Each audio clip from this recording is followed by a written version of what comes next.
So, boys, Halloween, only a few days away. Uh, has nothing to do with why we're dressed the way we are right now. I just thought I would note it since we are No. going to be talking about some of our pop culture Halloween costumes that we've done ourselves over the years, things in movie, TV, anything like that. Go over some of our favorites that we've done, some of our funniest, what have you. I think most of us right now are in things that we've already been in the past. So this right here, this getup that I'm in, is either Kurt Cobain or Levin from Stranger Things, depending on your demographic and what you're more familiar with. But I was told I could pass for either, even with the dress. So Definitely something he would wear. Doug, you're the Cape Crusader yourself. How many times have you worn that one? Never. No, I've not. You got a Christian Bale voice and everything. Yeah. I like it. Yeah, I could you imagine if I had to do the Bale voice the whole time? I'd probably lose my voice within 10 minutes. You definitely would. I've actually never dressed as Batman for Halloween. We've all done the Ghostbusters together, which is probably one of my favorites. We did. That was one of our good costumes back in the day. Corey, what the heck are you? I'm a Palico. It's like a cat creature from Monster Hunter, the video game. So, I think I wore this maybe last year as like a last minute costume somewhere, but a friend of mine got it for me like a few years ago. So I wear it every so often. So it's comfortable. You can wear it as a costume. So but yeah, it's they're like cat guardian things in Monster Hunter, if you've ever played Monster Hunter before. And JP, someone should check on JP. JP doesn't look like he's doing so hot. He sounds fine. Oh. Sorry, that's for my other podcast. I'm glad you're dead. Will the real Batman please stand up? I'm Batman's older father. Cheesy Batman. We got Adam West in the house. Yeah. I would have put on the whole attire, but it doesn't fit anymore. I might split the jumpsuit. So Fair enough. it's amazing how much weight you gain in 3 years, but Yeah, I can barely fit into my dress anymore. Crazy. But yeah, I've done Batman in the past too. Obviously we've talked about the significance of that character in all our lives. Corey, did you ever do Batman? You've done Joker and Bane and shit like that. Yeah, Joker and Bane I've done. I think I might have done Batman when I was a kid, but I don't remember. I've always wanted to do it as like an adult, like make the costume, one of the costumes in many costumes. I don't know which one, but it's a lot. It's a lot of work. But Darth Vader I've done. You have 2 years to be Robert Pattinson Batman. This is true. It's a whole lot of time to build a costume. Yeah. And if you could pull it off in this next week, then that'd be really impressive. I think I'd have to shave the beard though. That wouldn't work. And also lose a lot of muscle. That's true. Yeah, but this is like I did this. Yeah. I stopped caring about costumes that didn't have a beard. I just did them anyway because I'm not shaving my face. Yeah. I think our crusade has to be to get Doug to do Batman for next Halloween. He's never been Batman. We have never been Batman. He's due. You should, yeah. He's due.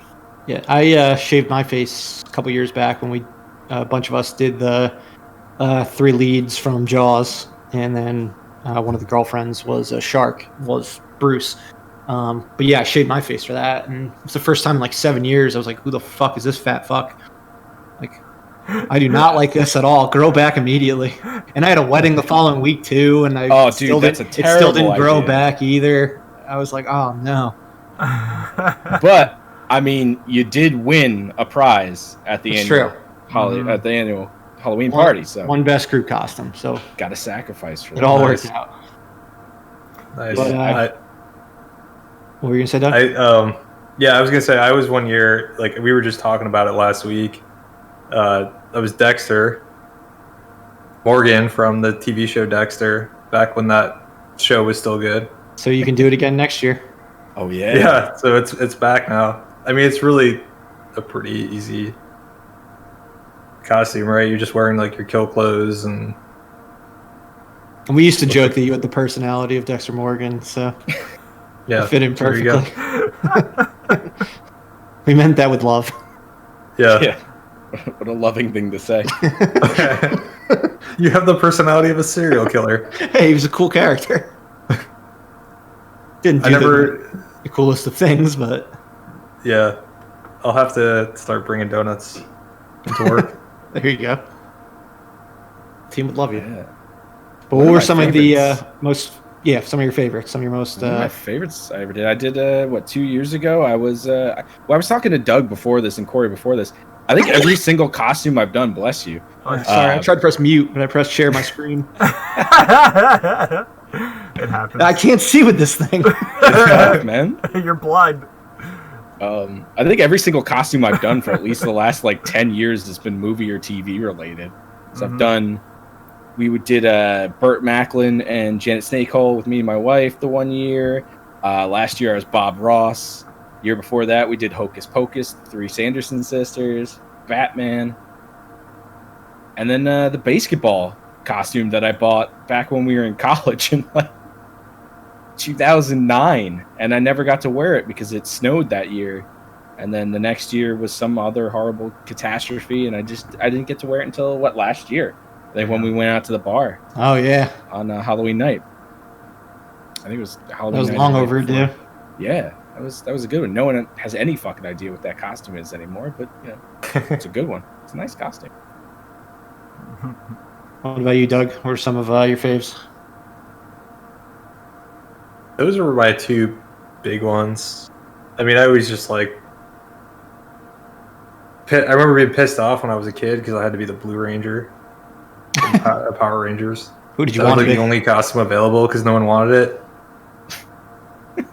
Sucked. Who did you want? Who were you looking to be? Red or green? Well, green was my favorite, but I would have settled for red over blue.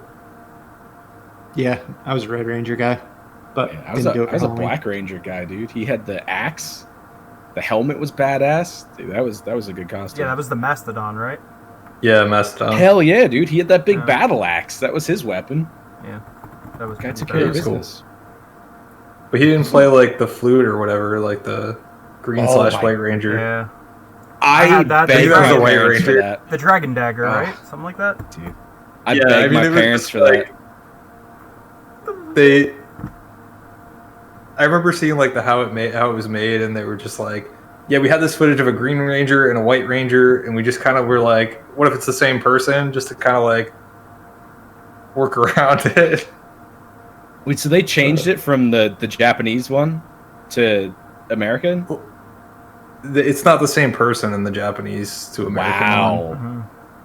They just had this footage of like, oh shit, the green ranger's gone, and there's this white ranger. We'll just say it's the same guy. None of us bothered to learn Japanese, so we have no idea what the story is, but we're just gonna tailor it to what we. I mean, he was the longest standing one in that show forever. Like he might still Yeah. be in Power Rangers I for think he all popped- I I think I they're think he's doing like pop- a reunion or something. So. Yeah, I think he popped up Really? in one of the shows recently. He was in the movie, wasn't he? Yeah, he had a very small role, but yeah, he was. Yeah, him and Kimberly were in the movie. I thought. Yeah, That was Go interesting. Power Rangers. Hell yeah! I like that movie. If I wasn't, a 33-year-old doughy man, I would totally rock one of those spandex uniforms with like a nice helmet from like Amazon or something, like the full one. That'd be nice, but that's a full commitment to Halloween, going to the gym and not eating McDonald's. Yeah, pass. That doesn't sound like a life I want to live. What about you, Corey? Run through some of your Well, faves. You can go Halloween. You can go cosplay. I don't give a shit. Say what you- Just casual costumes you wear around the house. yeah. It's a normal day. From my childhood, definitely Darth Vader. Even though I remember specifically going trick or treating. I'm pretty sure I went trick or treating at one point in your neighborhood, you and JP and Doug. I guess. And I felt like I was going to pass out because the mask didn't have proper holes, like breathing holes in it. I looked amazing, but I couldn't breathe, so I had to keep taking the mask off like every few minutes. But that's real struggles, dude. It was terrible. It was terrible. As an adult, Harley Quinn from Suicide Squad. That was an amazing one. Did you say Harley Quinn? Yeah, from Suicide Squad. You don't remember that? You don't remember that? I don't remember that. I don't remember that at all. I think When I I might have wore- blocked it from my memories. I got the booty shorts. Oh, it was and definitely too traumatizing. Like, yeah. I blocked that out. I had Definitely to- blocked it. I got the shittiest Harley Quinn pigtail wig that Spirit Halloween sold, and I had the shirt. I don't have it anymore. I would bring it back this year. I was saying to JP, I was looking for it earlier today. Do not have it anymore, unfortunately. Murph found them and burned them. What a shame that we don't Have get to you, see that again.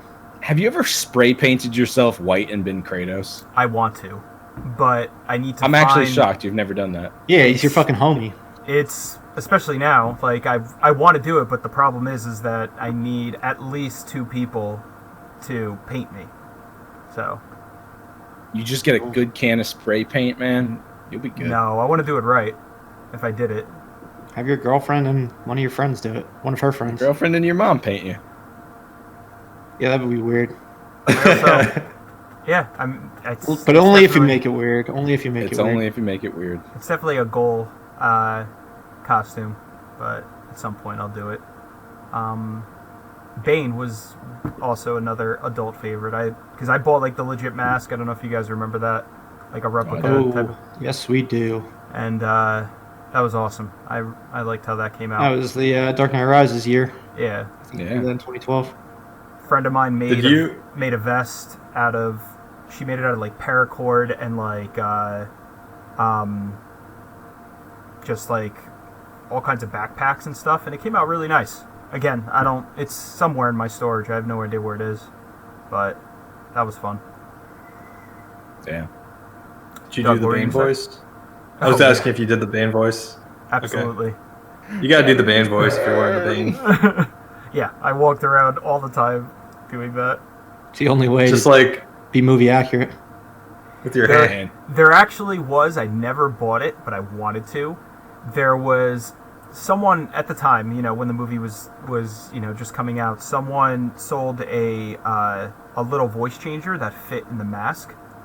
So when you did speak, it made your voice sound like the movie. I never got Like it. a though. garbled pile of shit. Yeah, It's so hard to understand. and a friend of mine ended up buying it at some point, and it was good. It sounded really, really good. I wish I actually did that though. That would have been fantastic. that would have been perfect. Should have gotten someone to play CIA and hang out with you all day. Yeah. What about you, Murph? I got a whole list. I put them all together. Of course. I'll run through a bunch of them real quick. So, way back in the day, I guess I was in a similar situation to you, Doug, where I couldn't be the Ninja Turtle I wanted to be. Like you couldn't be the Power Ranger. Are you you wanted to Donatello? be. Yeah. Dude, Donatello's the best one, man. No, Michelangelo. Not the best one. Michelangelo's Donatello's the best one. I went Agree in to full disagree. green face, and I was Donatello. Did you get that nose? Because they sold the No. nose that tied No, Oh, on I the remember mask. that. I remember that. I had one of those. No, Did the foam shell and everything. I just had the. But in '91, I guess I thought I was going to be a big Hook fan because I was a big Steven Spielberg guy, even though I was only 5 years old. So I was Captain Hook for Halloween. But then the movie came out 2 years later, and it just sort of ruined that. You're starting the fire, Murph. Start Fire the fire. Rises. Batman, which we've talked about, been Aladdin, Dracula. I will be doing a vampire theme this year again. We can talk about that later. Reptile from Mortal Kombat. Freddy. Then I was in a huge slasher phase. Freddy Krueger, Ghostface from Scream. I had one of them which was pretty dope. One was a normal year, and then another one it had like a bloody, like a pump, and it would have like blood come down the mask. I remember that. It's pretty sick. Yeah, those were cool. I remember that. But Michael Myers. This one was fucking really weird in retrospect. A bunch of us in middle school went as Fred Durst. There were like 7 Fred Dursts that day. I remember we were all together and coordinated. All we did was have like the red Yankees cap and like a black T-shirt. It wasn't exactly like an elaborate costume. God, I remember that. But then I had a huge gap. I guess I was too cool for Halloween, and then came back strong with you guys with Ghostbusters. I did that a lot of times. Every time I didn't have something, I'm like, all right, I guess I'll take out the Ghostbusters outfit. This one I thought was creative. I did like the Jim Halpert, like Facebook, wrote Facebook on the face. Nice. That was like back when The Office was like a little bit underground. Mark Zuckerberg from Social Networks had the fuck you flip-flops on. Yeah, I've done 11. Steve Harrington in his Scoops Ahoy from Stranger Things. And yeah, Cheap Brody from Jaws. So that kind of sums it up in pop culture for me. I think. Yeah. I forgot about Mel Kurt Cobain. Yeah. Now Kurt Cobain. Repurposing. I did the one year I made the Daft Punk costume. Yeah, I remember that. That was sick. 6 months building a helmet out of scratch. Yeah. And then I get there and I can't see shit out of it because the whole visor's tinted and fogged up. Man, helmets. This year, gonna have another helmet. I put my mask on underneath it, my stupid COVID mask, and wouldn't you know, the visor fogs up, so that'll be Got to put in like a little exhaust fan somewhere. Yeah, I keep seeing that on the internet. My head barely fits in that helmet. Chop off the back of my head. We're gonna have to get creative. It's 5 days out, so. Yeah. I still have to find a Halloween costume, which I know I've told you guys. I'm going down to 0 hour, I guess. You're acting like me. Spirit's got a lot of good shit, dude. I don't know what it is. It's just like I've been thinking about it a lot, but creatively I just haven't been able to nail on anything. So I'm just gonna go to Spirit like over the next like day or two and just walk around, and hopefully my creativity just comes into play at some point, starts flowing. They have some good stuff. Yeah, we went like a couple weeks ago, like 4 or 5 weeks ago, actually. It's cool, dude. All the Fortnite stuff. I hate Fortnite, but they've made costumes so many cool Fortnite things. Yeah. Costumes, and then like the little hammers that they have there are just. I wish we had that kind of level of accessories when we were kids. I remember every year for Halloween, I'd go and I'd buy a samurai sword or a ninja sword. I was never a fucking ninja. I just every year wanted that ninja sword, and I broke it within 3 days. So we'll have to at your party. We'll have to get Doug on the Zoom and take a photo with the 4 of us. Get that on the socials. Happy Halloween. Doug, you can't wear this again. You already. So you have. So I've got a killer Ghostbusters outfit. That's fair. All right. Well, let's get these costumes out of the way and start the show. You can. I'm Batman for life, dude. Now I'm just wearing a girl's outfit.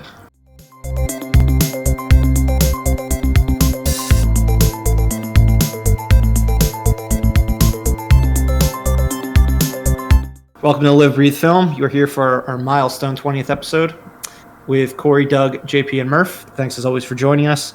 Our main topic today, due to Halloween being right around the corner, is urban legends and curses in film. However, before we get to that, let's run through some news and what we watched over this past week. So, as always, we'll start with the usual bad news before we get to the fun stuff, and that's the updates to the calendar for movies coming out. We've got some movies being pushed back and announced to new dates, some going to streaming. But we'll start with the big one, which is Ghostbusters Afterlife. Since we've already been talking about Ghostbusters a lot for this episode, and that we can now report that it's been pushed back again from March to June. So I'm guessing movie theaters are probably going to give up on Q1 for their big movies. But as of now, I think Disney still has their animated film, Raya and the Last Dragon, coming out in March. So as of now, there are still some A-list movies, but we'll see how things shake out. Then if you've been listening for a while, we've talked about Candyman a couple times. That's been pushed officially to August of 2021. Another horror film has just, I guess, finished filming during COVID. I didn't even know they were filming it. Yeah. And that's Don't Breathe 2. I don't know if Corey, you've seen the first one. Have you guys? I think I watched JP or Doug seen the blind guy? Yeah. I think you showed it to me, Murph. Yeah. It's I never even heard of it. Fede Alvarez, right? Who? The guy who did the Evil Dead remake. Evil Dead movie remake. Is he doing the sequel? I think he maybe wrote and produced it. He didn't direct it. Okay. But the blind guy's back. It's the dude from Avatar, the bad guy. So, Doug, that's one reason why you should see this film, since you are such a big Avatar fan. Is there Pandora and blue aliens? No, there is blind people and deaths. I'm out. And weird things with semen and cook basters. Is that what those things are called? Turkey basters. Turkey basters. Holy shit! What the fuck do you guys watch? This movie's wild. It is wild. It's on brand with Evil Dead though. Like that movie is like one of the craziest fucking horror movies ever. I think that tongue slicing fucking ruined me. Yeah, but we'll talk about that a little bit later. Yeah, but that's also coming out in August as well. And then we've got Kristen Stewart. She has a new movie that was supposed to be out in theaters for Thanksgiving, but Hulu picked that up, and that is now going there. It's called Happiest Season. It's got a good comedic cast. Kristen Stewart starring in a movie called Happiest Season. Yeah, the irony.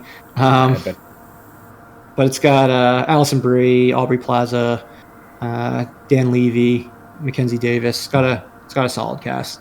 The mom from Step Brothers, Mary Steenburgen. So that's one I'll definitely check out over that weekend. And then I imagine we'll talk about it come the end of November. But obviously, Ghostbusters is the one that probably bums everyone out here the most. Yeah. I don't know. Not feeling it. I'm not feeling another delay. I don't like the fact that Q1 is now like looking like a piece of shit. Also, well, this is going like the Wonder Woman route. So it was supposed to come out this summer. Yeah. It's gonna be out next summer, and then it's probably gonna get pushed because some other stupid movie is gonna get thrown in that spot. The only cool thing is it's opening on the 37th anniversary of Ghostbusters, like the same weekend. That's pretty cool. What's the date? The exact date? June 14th, I think. Oh, gotta get the on numbers my right. birthday. Yeah, I think that is the actual date. Yeah, it's disappointing. I mean, Q1 at this point, it seems like it's going to be shot in a lot of ways. I mean, maybe it won't end up being, but the movie theater or the movie distributors and the studios don't want to take the risk again, I guess. So they're just pushing everything. It's just annoying. Yeah, what are you gonna do?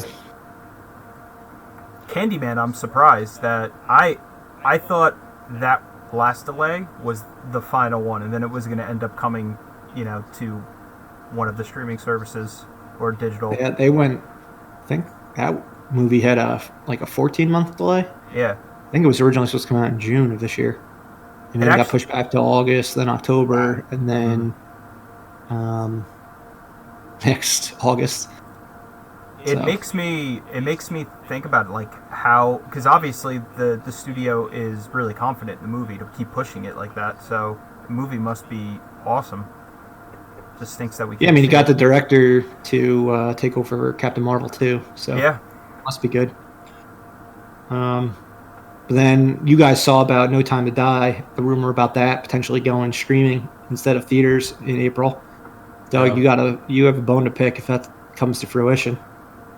I mean, it's not. They film it in IMAX cameras, and we're gonna watch it on our TV in our house. I just like not a huge fan of that idea. But I think they were shopping it around because break even for them is so high with that movie. Yeah. They were shopping that movie around for like $600 million, right? Yeah, I saw like Lord. 650 around. Who's Something got like that? Who's gonna spend that type of money as like a streaming service? And it make or breaks their year. I mean, like they Spectre made $800 million, so Yeah. if they pulled 650, they're making more money than Spectre because that includes the theaters getting their cut. So Yeah. I could see someone like Apple doing it, honestly, just because they need to legitimize their streaming platform, and it's not like they don't have the money to burn.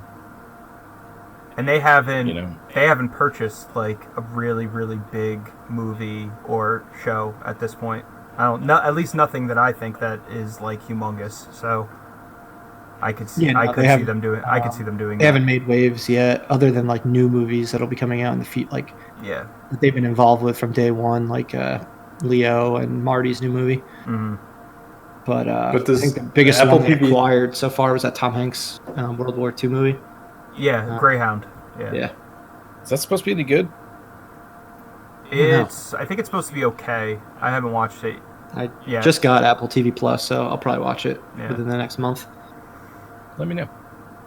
We'll do. But I mean, MGM already shot this down. They said like, this film is not for sale. Who knows It's a if that bluff. ends up being the truth? Yeah.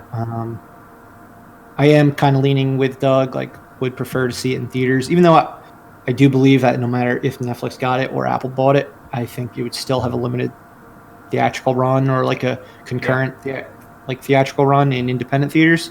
It's just I don't know how that would work with. I guess we wouldn't be able to see it in IMAX because there's no way AMC would play it in that situation. Could you imagine though, like a movie that filmed the entire thing in IMAX and like it can't even be shown in IMAX? My question is I wonder. Yeah, that would suck.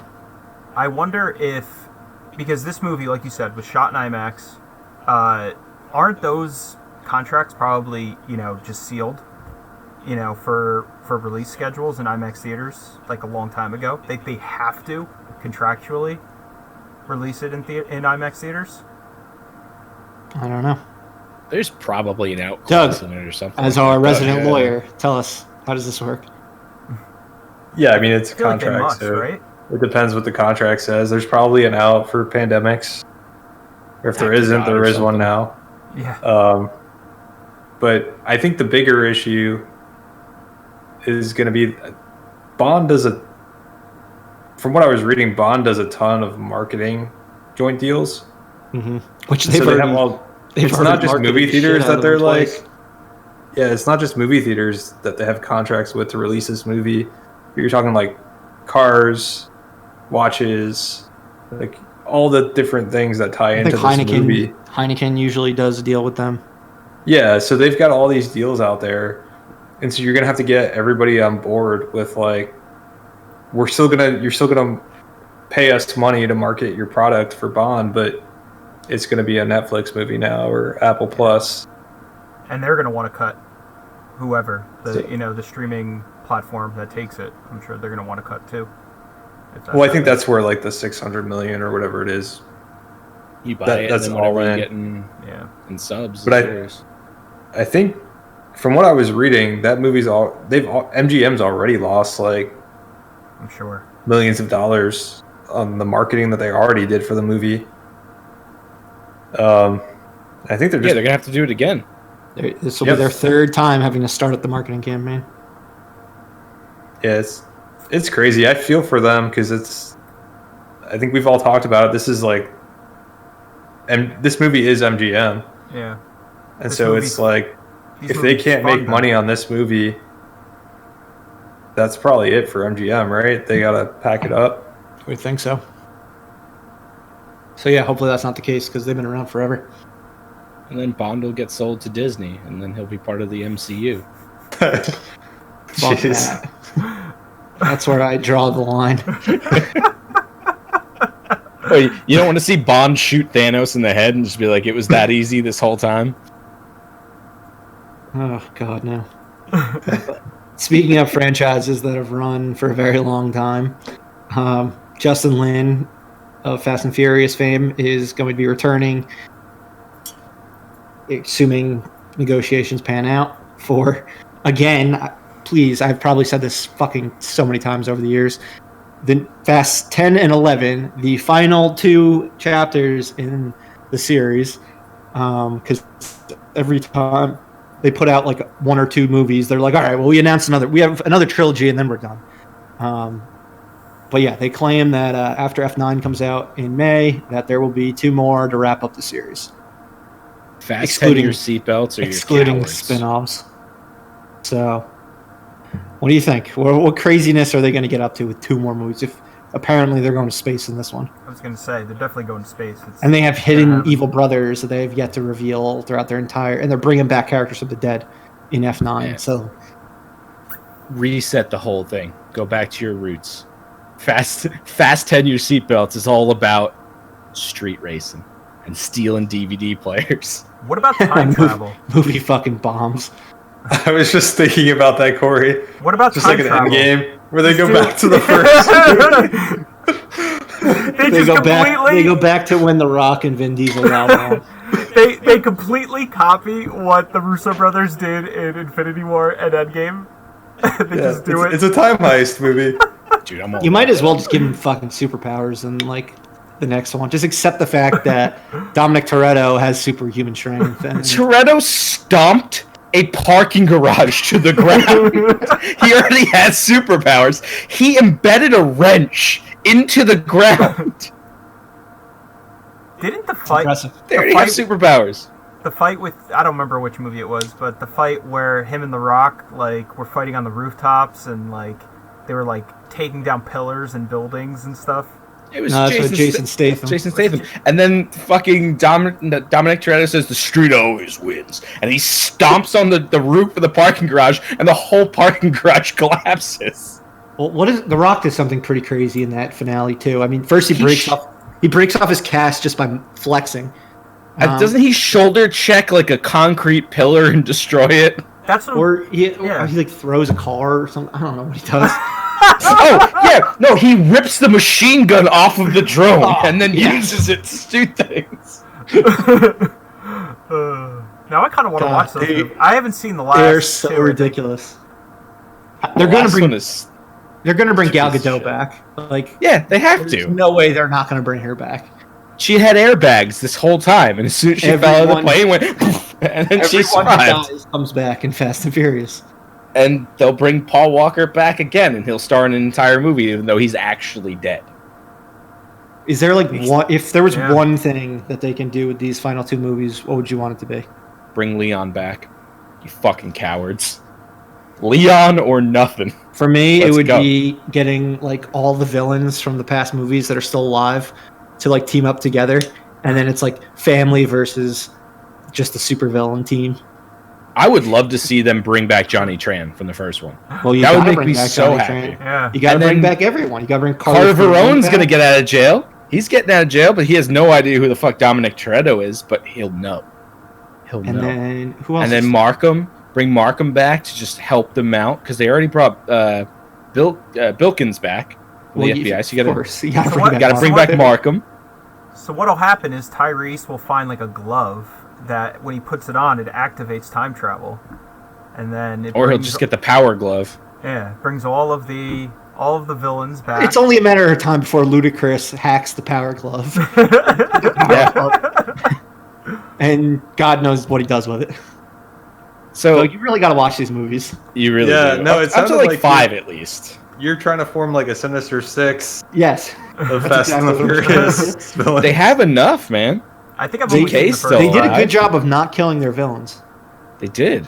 Like Charlize Theron's still back, is still alive. I mean, fucking Shaw is now a hero. He gets his own spin-off. So stupid. Was that any good, Hobbs and Shaw? It's fun for being what it was. Yeah.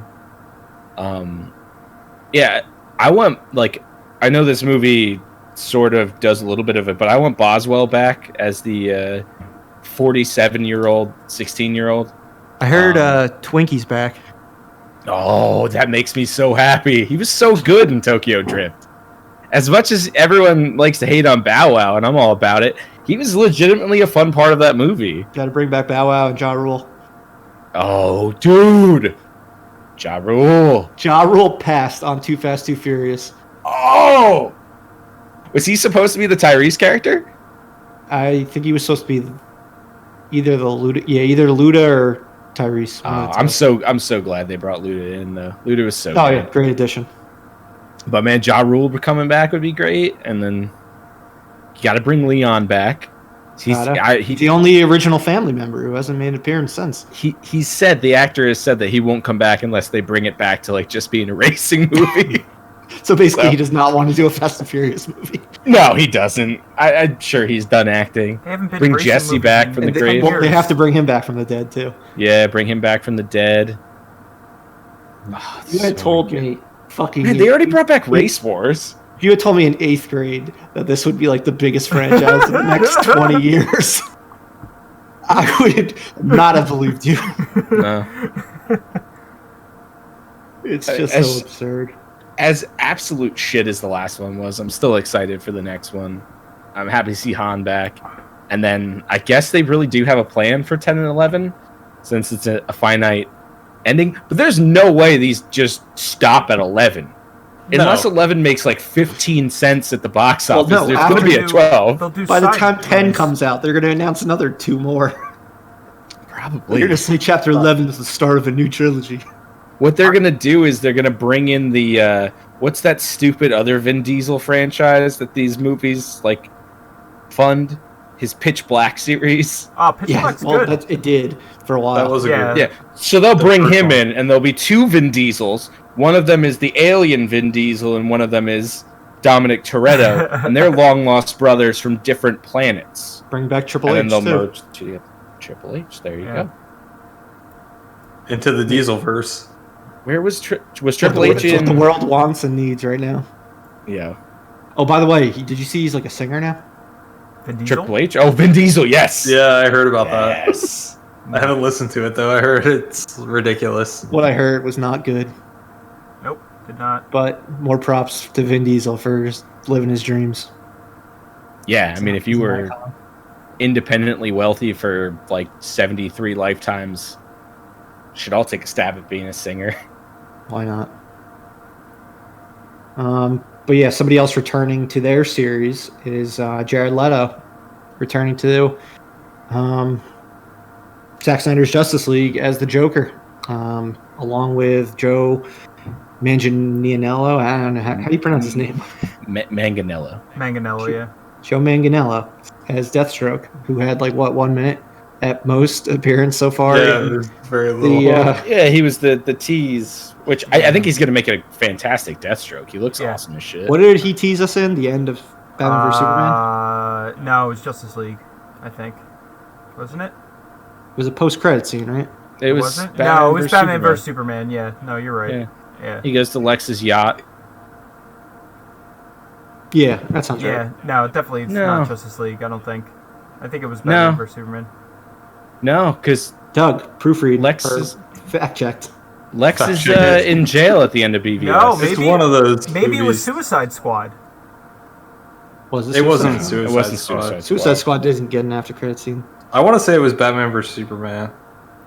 Because I was just like so upset about. No, it was Justice League. It was Justice League? Because at the end of Batman vs Superman, it's Batman going into prison and punching the wall right by Lex Luthor. It's last minute just to find our podcast. I was just arguing over something that we should have just looked up. And I said Justice League, but I was like, no, that's Corey not said right. it. I immediately I was like, no. I remember watching a shitty movie and just like shaking my head. Like that was a cool after credits, and I should have enjoyed it a lot. And I was just like so pissed off about the movie I just watched. See, I was still in like a really positive mood because I'm not like dead inside. Movie is garbage. I laughed, and then I saw fucking Manganiello as Deathstroke, and I was like, "This is beautiful." I already knew he was going to do it though because they leaked that one scene. There's like he's been talking about wanting to return for like 5 years now. Well, he was supposed to do the Batman standalone movie with with Affleck. It was supposed to be Yeah. like Deathstroke versus Batman deal, but obviously that fell through. But the costume looks fantastic. I would love to see more of it. I like how the Snyder cut is just now like a completely new movie. Yeah, he's just filming a whole new movie. Yeah. There's no I feel Snyder like cut. It's just I feel like whatever contract they signed had so many little fine print things in it. When he signed it, he goes, I'm making a whole new movie, motherfucker. Justice League 1 and 2. they're gonna end up spending like another $100 million on this movie. Oh, fuck yeah. How many? It was like release the Snyder cut, and then it's just like there was no Snyder cut. Right now, it's Here's a 4 new movie. parts. Right? It's 4 parts. Watch, Yeah. it turns out to be like an 8-episode miniseries by the end. Anything Zack Snyder just takes over HBO and says, I know you were just looking to see part 1, but it's going to be part 1 and 2, because instead of 4 parts, now it's 8 parts, and there's 36 hours of footage. On the topic of Deathstroke and Halloween, did I ever tell you guys I had a trick-or-treater that was dressed as Deathstroke, and I was like, oh man, you're Deathstroke, awesome. And he was just like, thank you. Like, everyone's been saying I'm Deadpool. And like, he was like, you're the first person that's actually gotten my costume right. And I was like, I'm sorry. You made He's his like, Sorry you had to "Oh, go through that. A fellow nerd. Nice Yeah. It's good to know that nerds can have their own houses someday. Yeah, you're in a safe space now.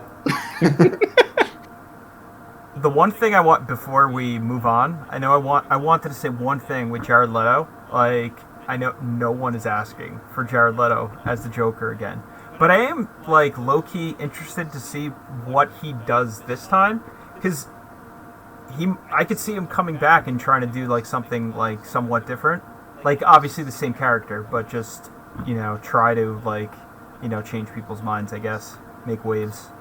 So I'm interested to see like what You're what role interested he to see plays.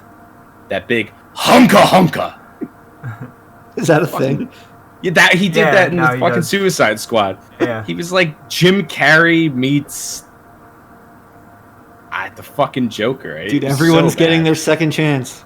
We're Yeah. getting I Jamie mean, Foxx back as Electro. We're getting Jared Leto back as Joker. Maybe he gets all his tattoos removed and shit. This whole multiverse and whatever the fuck is going on with Justice League, it's just giving so many people chances at redemption. There's going to be Yeah. like offshoot movies of Zack Snyder's Justice League. Zack Snyder's Justice League presents, and then another movie. That would be really If this movie, I feel like Warner Brothers is gonna be pissed if this movie's successful. They're gonna be like, "What the fuck? We tried to get rid of this stink, and then now we gotta like hear more people wanting a sequel." I have a feeling that it's probably going to be. It'll probably be at least successful to the point where people are like, "Wow, this was so much better than what we originally got," and then it'll blow up. People will celebrate it, and then we'll get more.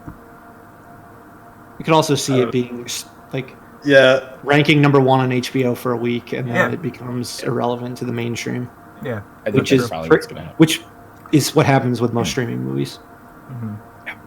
Yeah, for sure. But that's the only good reason why they're splitting it into 4 parts. It can't be as irrelevant as quickly. All right, let's go on to what we watched over this past week, which is strictly horror themed, with the exception of Borat, which is a horror show of a completely different kind. But let's start with the goods in regards to horror, and that is Corey, your pick with Evil Dead. Which Evil Dead you watch? The 2013, the remake, directed by Fede Alvarez, who does Don't Breathe. Yeah, I haven't seen this movie since it came out. What a roller coaster! It is one of the most disturbing and grotesque movies I probably have ever seen. But I really enjoyed how they walked the line, and reinvented Evil Dead, the original, in such a way where it was different than the original. Definitely way more disturbing. Stood on its own. I liked a lot of the acting in it, and the makeup was insane. The one thing that is disappointing is, especially watching it now, is they never did anything with it. Like, I thought by the end they set it up really nicely for more, and they never did them, which was always confusing to me, because the movie, I remember, it made a lot of money for a horror movie at that point in time, and I know a lot of people liked it, even fans of Evil Dead with Bruce Campbell and Sam Raimi. But yeah, they just ended up doing the TV show instead. Yeah, which I haven't gotten around to seeing. I need to watch it. I've heard it's great, but it surprised me because I didn't remember a lot of the things that happened in it, because it's been like 7 years since I've watched it. So it was a fun roller coaster ride. Did we see that together, or were you like all not about seeing? Fuck that! As soon as I saw the girl cut her tongue in half, no way I was seeing that. That's nightmares forever. Part of me was like, maybe he went because he likes Evil Dead or Army of Darkness. The other part like was Army like, of Darkness. No way in fucking hell did he see that movie after that trailer. Hell, that was beyond gory for me. Jane Levy with the chainsaw, pretty dope though. Yeah, my girlfriend is, as you guys know, is pretty good with watching horror movies with me. So this one, I showed her the trailer, and she was like, I don't know if I want to watch that because I don't think I'll be able to sleep for the next week. But she was a good sport, and she ended up watching it with me. And after it, she was just like, what the fuck did I just watch? What did I just watch? Like, I don't know if I liked it. I don't know if I hated it, but I am, like, deeply disturbed right now. So. At my core, I don't know how any of you guys watch this shit and don't have nightmares from it. Like, I wouldn't be able to turn a light off in my house for months after seeing shit like that.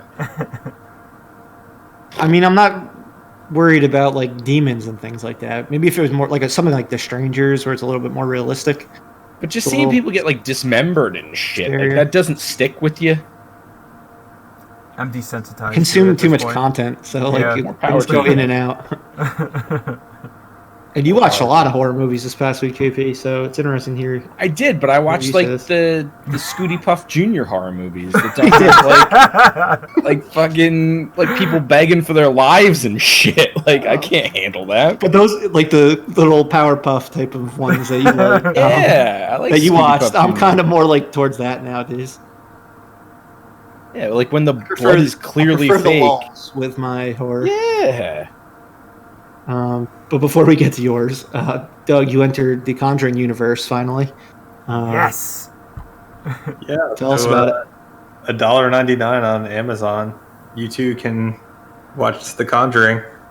I mean, when it started off and they introduced like Annabelle, the doll, and like I think it was like two women. They're freaking out about this Annabelle doll.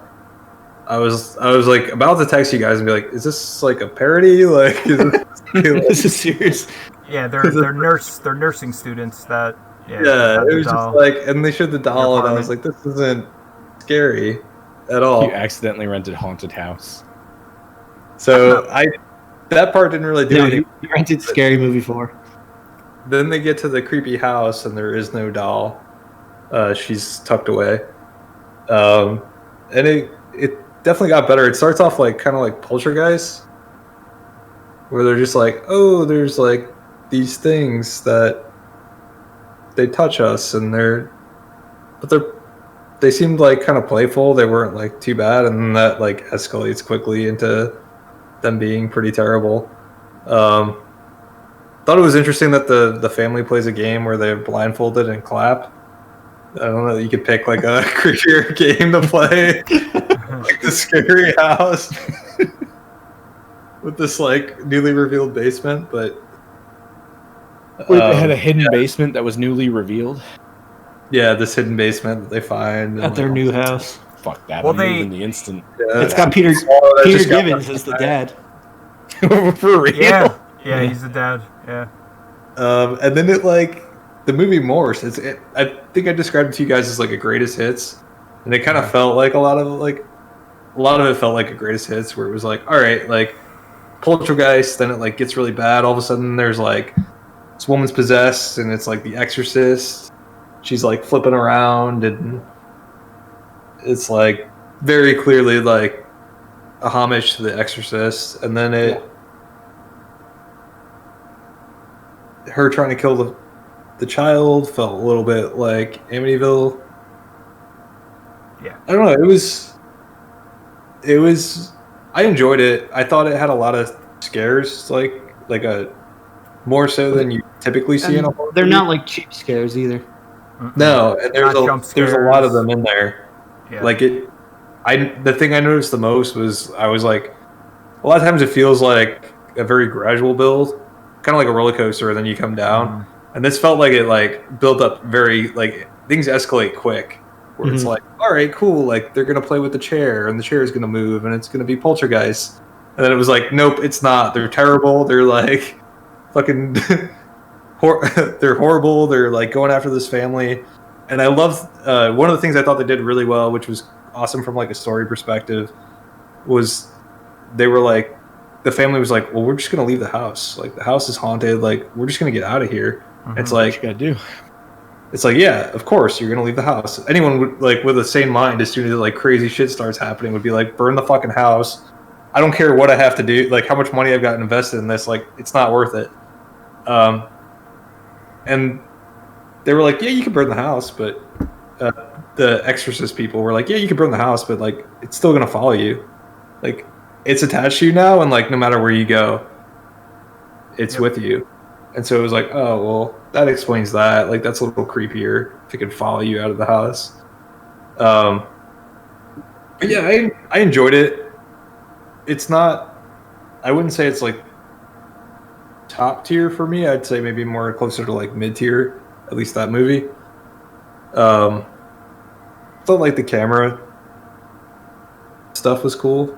There's like they do this technique that I hadn't seen too much before, where like the camera flips.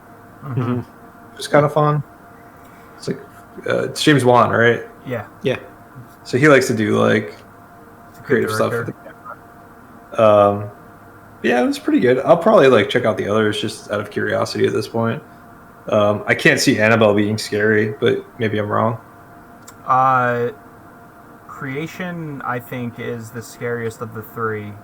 Comes Home is very good, but I don't think it's as scary as Creation. Creation is like kind of on the level of like the Conjuring movies for me.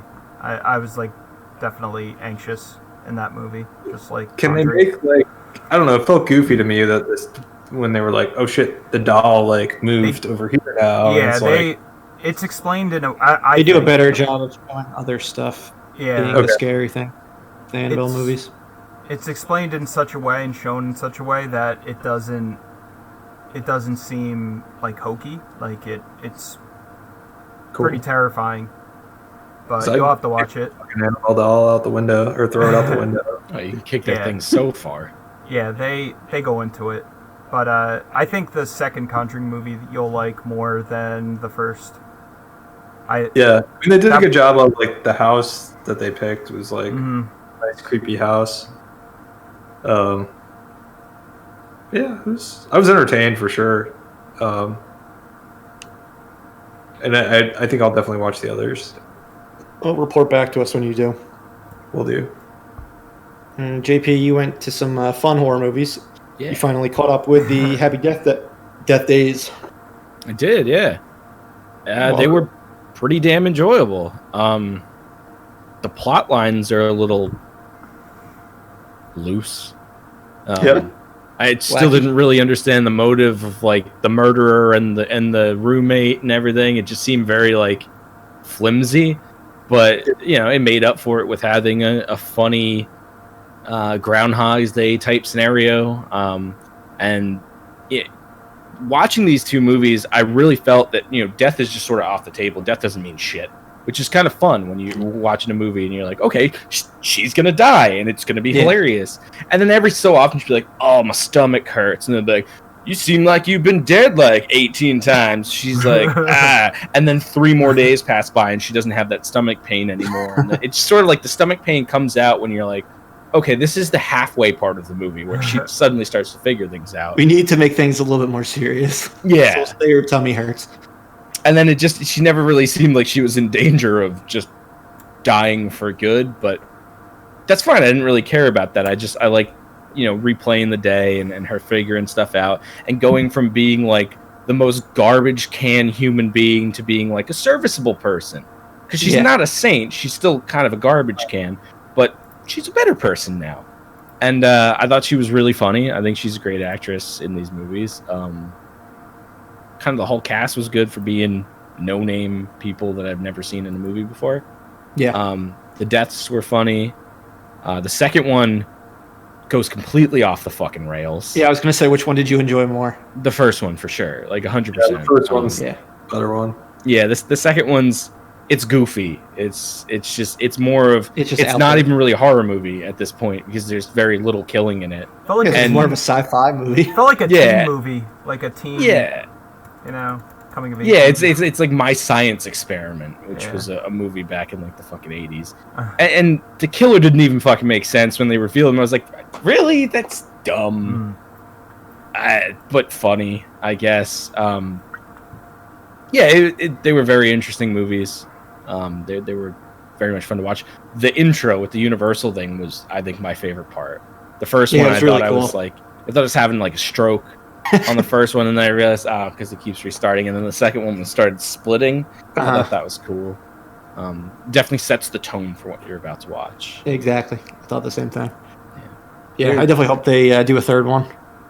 Yeah, I hope they do a third one with the girl at the end of the second one. The after scenes credit felt like something straight out of a Marvel movie. I was gonna say, did you stick around for the post credits? Yeah, that was silly. But it was funny because that girl could definitely use an infinite time loop to straighten her out because she was kind of a dick in that universe. Yeah, she sucks way more than Tree sucks. Yeah. It's funny that they only reference Tree's real name like twice in the entire movie. That's Yeah, just right? Teresa. She's just Tree then. Yeah, the first time I was the first half of the first movie, I was like, why the fuck would anyone name their kid Tree? Just seems cruel. And then she's Teresa, but everyone calls her Tree. Very strange. I never even like paid attention to that. Yeah, I just thought they named her Tree. It was like, joke, like Just how- thought they were a big fan of trees. yeah, like some kids are named Apple, like the Gwyneth Paltrow stuff. I thought they were just kind of riffing off that. I didn't Yeah. think that was a normal thing, though. yeah. I mean, I don't know. I think she's kind of like the heart of those movies. She does a great job. Tree. yeah, like none of the other people are really that great at characters. I found it weird that they made the roommate that was barely in the first one. Like, I thought he was going to be the main He like character of the starts second out. movie. Yeah, he seems that way when it starts. Yeah, and then I never really understood why. I guess this is spoilers, but why he kills himself in the first iteration of it. It really didn't make any sense. Why he's the killer? Yeah, he said, "Oh, you got to stop it from happening," but they never referenced that ever again. I noticed the same thing. So why did he go into a different dimension? Why are there two of them? And I thought Tree was going to be I thought the murderer in the second dimension was going to be Tree trying to kill Tree. Like that's what I thought was going to happen. It probably would have made more sense rather than the random guy and then his wife is suddenly like super cool with murdering, but he's like, I want a divorce, and kills her. And like a really, really thin plot, but Yeah, the plot's good not- devices. I think to- they were to just, make with it the like- second one. It seemed like they were just focused on like just let's do crazy shit, and Yeah. if we can get from here to here, and if it makes remotely any sense, we'll allow it. Yeah, and they ramped up the funny. I feel like in the second Yes. one, it was a genuinely enjoyable movie. I didn't feel like I was watching a horror movie. Yeah, Which I I'm like. excited for their new one, for Freaky. Which Yeah, comes I think out I'm in, more a couple weeks into now, that now after Mhm. watching these two. because you know the tone is like Yeah, it's a comedy. it's More than something I'm gonna anything want to else. watch. Yeah, Yeah, yeah, I'm pretty Cool. excited for that. awesome. Glad you caught up on it. All right, and then I watched because you guys talked about the original so much over the past few months. You watched the shitty And one. didn't even realize these two were related at the time. I watched the new Witches movie, Robert Zemeckis, the adaptation of the book. So I'd never seen the 1990 Angelica Houston one. I have seen the 2020 Anne Hathaway one. It's fucking weird. I don't know. Like, I would not have liked that as a kid. you should watch the 1990 one because you wouldn't have. You saw the It is- one. Doug said Fucked that. I'm up. like, I'm good. I think I've seen enough witches in my life now. Nah, you gotta watch it. It's so much better. It's like Jim Henson's last project. The mice are Muppets. It's really I was gonna good. say, how were the mice? Like, how they? Fantastic. Really well done. Really well done. The movie's CGI. weird. It's weird in its own way, but it's I would imagine that it's probably still better. I have to watch the new one. Yeah, I haven't seen the new one, but I can almost guarantee you it's The better. the tone reminded me of Matilda. Yeah, I can see that's that. what I got from the trailer too, which is not the tone of the 1990s one. The tone of the 1990s one is like real bleak. Yeah. Yeah. Real bleak. Yeah, I mean, It's- basically, I don't know if anyone's listening that is not aware of what this movie is. Basically, this kid finds out witches are real. He ends up at the same hotel as a witch convention, and they turn him into a mouse. And then they try to get revenge on the witches. That's the story. But yeah, Anne Hathaway turned it up to like 11 as the head witch. The way the descriptions of the witches weird. They get like their toes cut off, and They have no toes. Yeah. And then they've got claws. They're bald. And they've got rashes on their heads from wearing wigs. Yeah. That's all. Kids accurate. smell And their like shit. Kids Yeah. smell bad. Their Yeah. jaws kind of like open real wide. They See, have, that like, doesn't fangs. make much sense. Yeah, they've got like fangs, but only when their mouths open up really wide. It was a weird flick. I didn't think it was like bad or anything. It's just not something that I would be like, oh, I want to watch this ever again in my life. Yeah, You got to watch the first one though. you really do. It's Maybe next year. Like I saw a clip from it today when I was on Netflix. By the way, The Witch is on HBO now. I was supposed to be in theaters, but yeah, I saw a clip to the original one on Netflix, and it was like fucking exactly the same as the like one scene that I saw in the actual movie. It's based off a book. Exactly. So like, I don't think I could watch it right now because it just looks like it's going to be telling the exact same story. Well, I mean, the difference between the old one is also that you don't have fucking Chris Rock narrating it. So I feel like that's a positive. He's mostly in the ways. beginning and end. He's not in like a crazy. Maybe I just wasn't paying attention to him enough. Is there no narrator in the original one? No, I don't think so. It's mostly the grandmother telling the story to the kid. Gotcha. In little like cutscenes. I watched this I think 2 weeks ago. Yeah, this movie kind of just ends out of nowhere. I was like, I want to knock off half a star just from the way this ended. It was like, and then there's like a post-credit scene that's like 15 seconds later, which seems like it would have been the natural ending. So I'm like, why didn't you just fucking follow up with this scene and then end the movie? As it was like really jarring. I'm gonna watch this tonight just so I can shit on this next week. Like the fact that this movie exists makes me want to fucking scream. It's not a movie that needs to be remade. It wasn't necessarily a popular movie. Yeah, I don't know why it was made. Also, the fact that like this is the only version that Murph's seen and may Yo, that ever bothers see, me. like annoys the hell out of Wouldn't me. believe. I'm gonna fucking put you in a chair and keep your eyes open and make you watch it. Clockwork Orange style.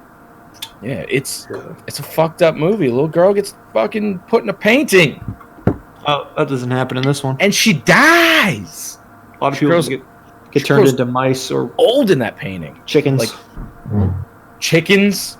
Yeah, Octavia Spencer, the grandma, her best friend gets turned into a chicken when they're kids, and she has to hang out with the chicken. That happened. Yeah, in the old one, the grandmother's best friend dies. Well, I guess she dies as a chicken. Dying She's as the a biggest chicken's- chicken in the chicken coop because it used to be a little girl. I never read the book, so I don't know what's accurate, what's not. But that sounds fucking horrible. Yeah, Yeah, I'm gonna have to watch this. I'm gonna go on a rant tonight. I'm gonna watch it and then. I really think we just need to like drive up to Murph's house, throw like a bag over his head, and like Yeah. roll him over to watch the original Witches. Yeah. Well, when you're up here for Thanksgiving, you can try to make that happen. Not a bad idea. It's a good movie. It's like It's an probably a pretty intervention. We light just watch. lock the door and we're just like, we're watching The Witches. Three screens. We've been telling you for months now that you needed to watch The Witches.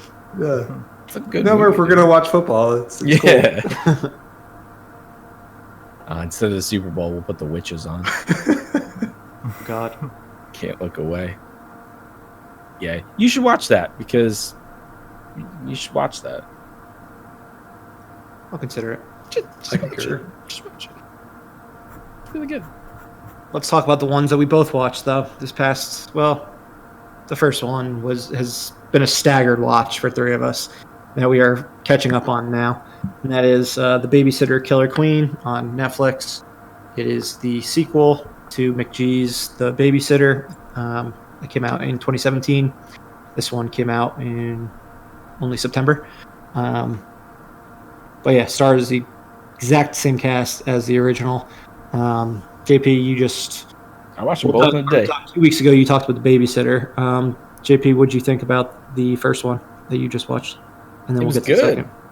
It was the first one was really good. Once again, it's just like comedic horror, and all the characters in it were really funny and really unique and enjoyable to watch and watch them die. Story was cool.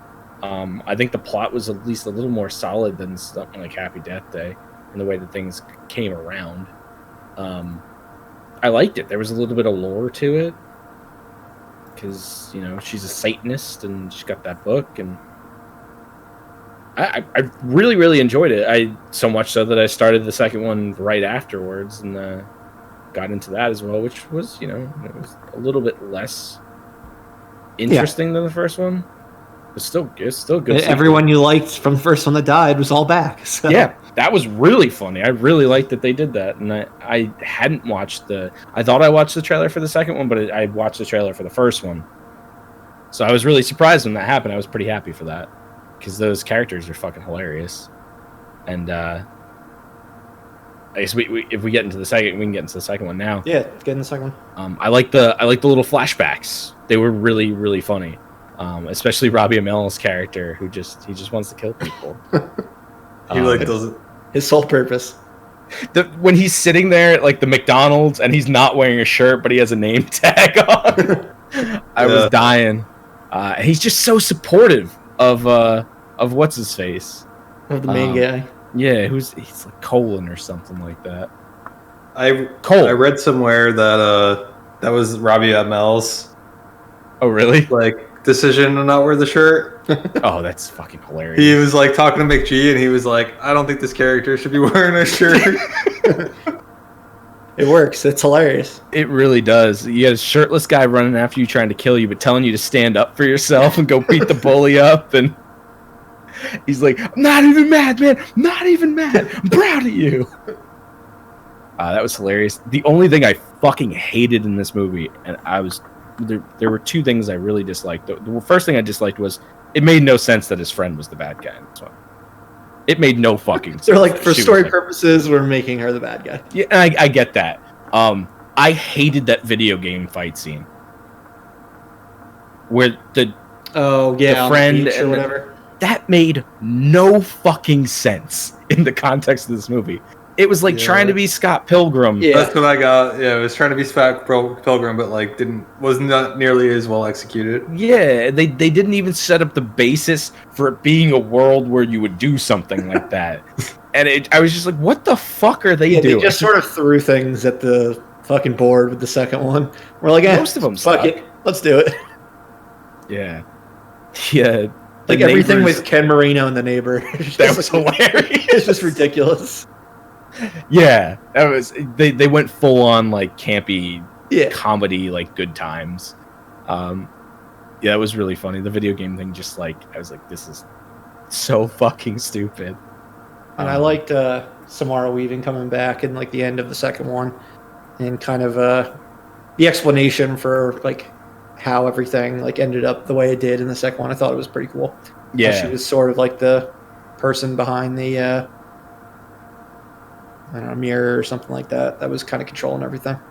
Yeah, so I guess she makes a deal with the devil to save the other girl after that car accident. And then, so that's how she has ended to- up being involved in whole occult stuff.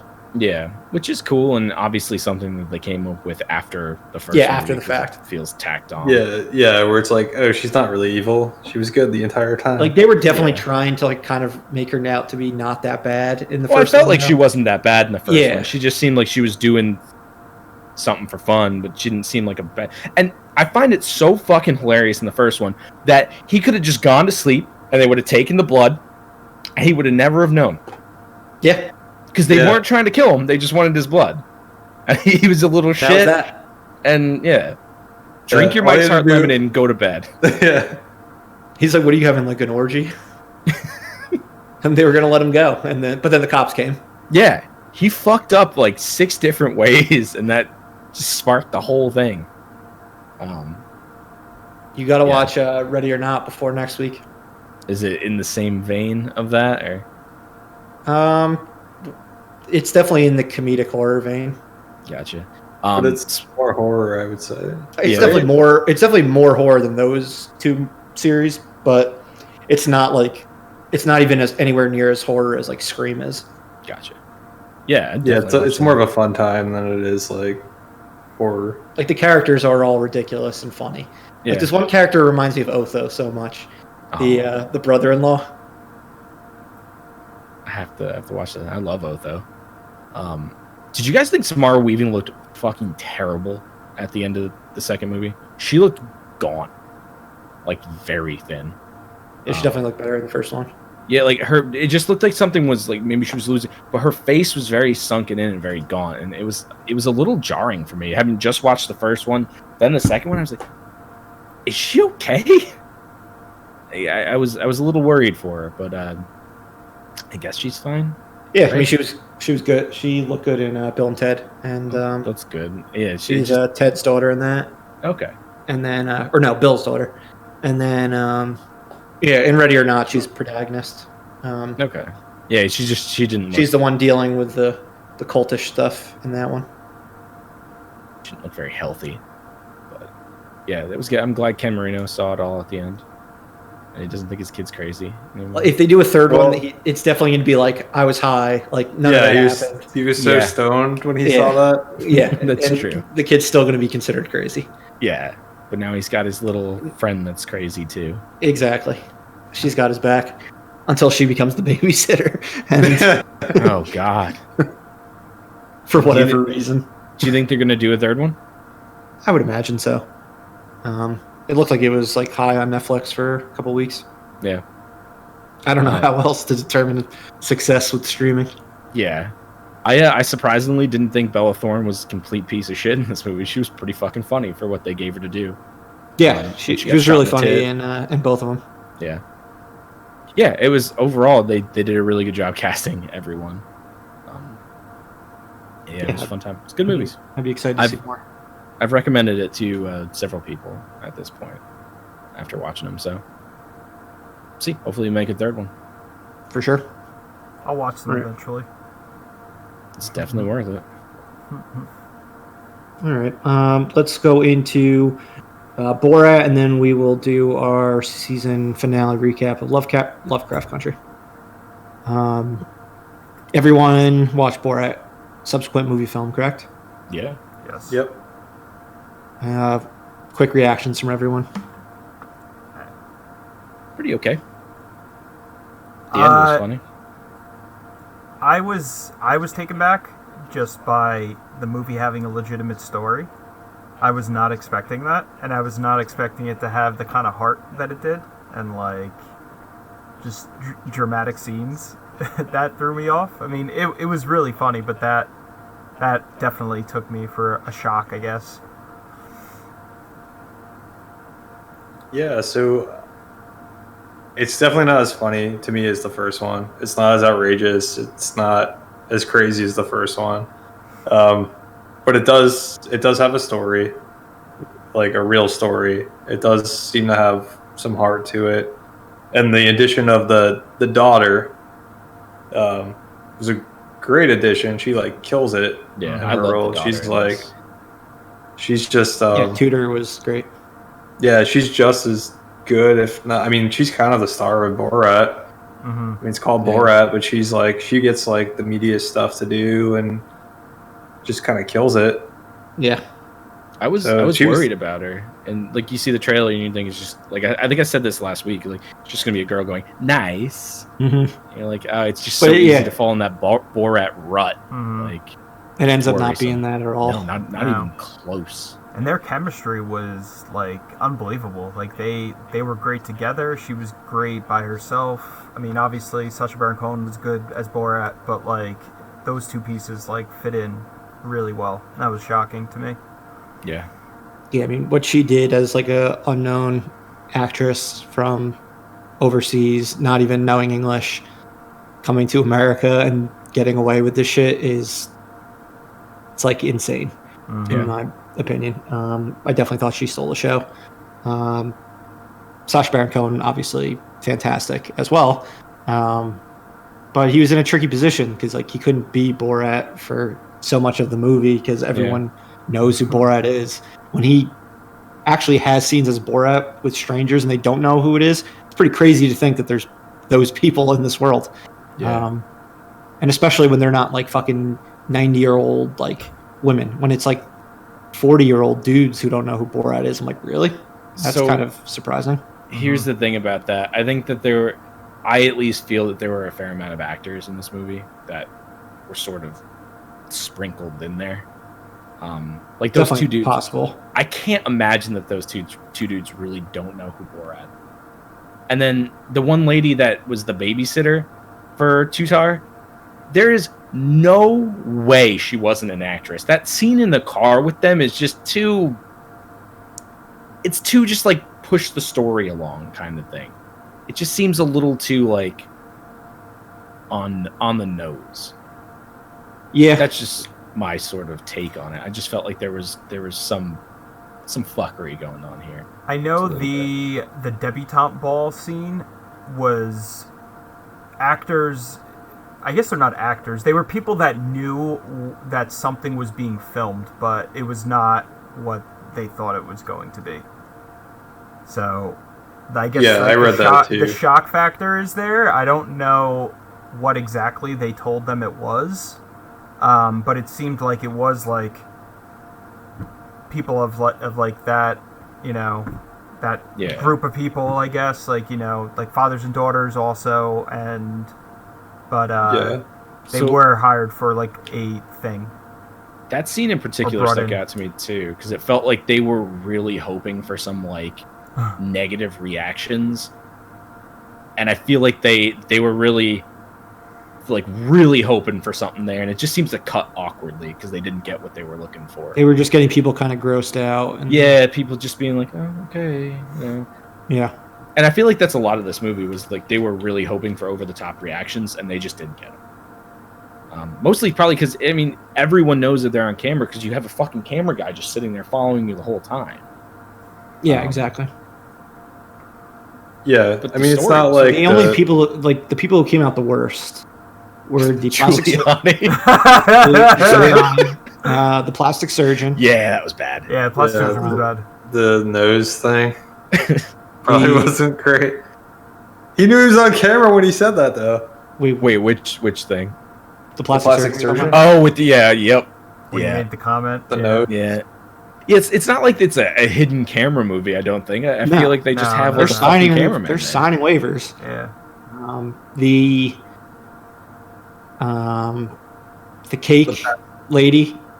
Yeah. That she would just so casually be like, okay. She might have just been trying to get him the fuck out of her shop. Yeah. That's kind of how I felt, where she was just like, smile and get the fuck out of here, because she wasn't like overtly bad. Like the plastic surgeon guy was bad. Yes, without a doubt. Giuliani was bad. Yeah, I mean, however you try to spin that, like I don't even know how he even got tricked into that. He's an idiot. He just seems like an idiot. He truly does seem very, very stupid. Yeah. And because Murph, you and I watched it together. You made a comment when we were watching it. You're like, how the how the fuck does he not know what's going on? I mean, they're off in, like, down the hallway, like, whispering to each other, you know, in character, but still whispering to each other. You would think he'd be like, oh, wow, there's something going on here, but at least at that point. Yeah, like, he gives them an opportunity to figure it out when fucking Sacha Baron Cohen comes in and is talking to him. Yeah. Like, by that point, you should be like, okay, something seems off. I mean, Ron Paul even figured it out and fucking took off. Yeah, I did like how this one had the story, and I loved, like, how they kind of tied his mission and COVID together all at the end. Good. Like fucking The Usual Suspects or something with the mug falling. I didn't expect it. I didn't expect it. I thought that was fantastic. The fucking scene with Tom Hanks was hilarious. He's like...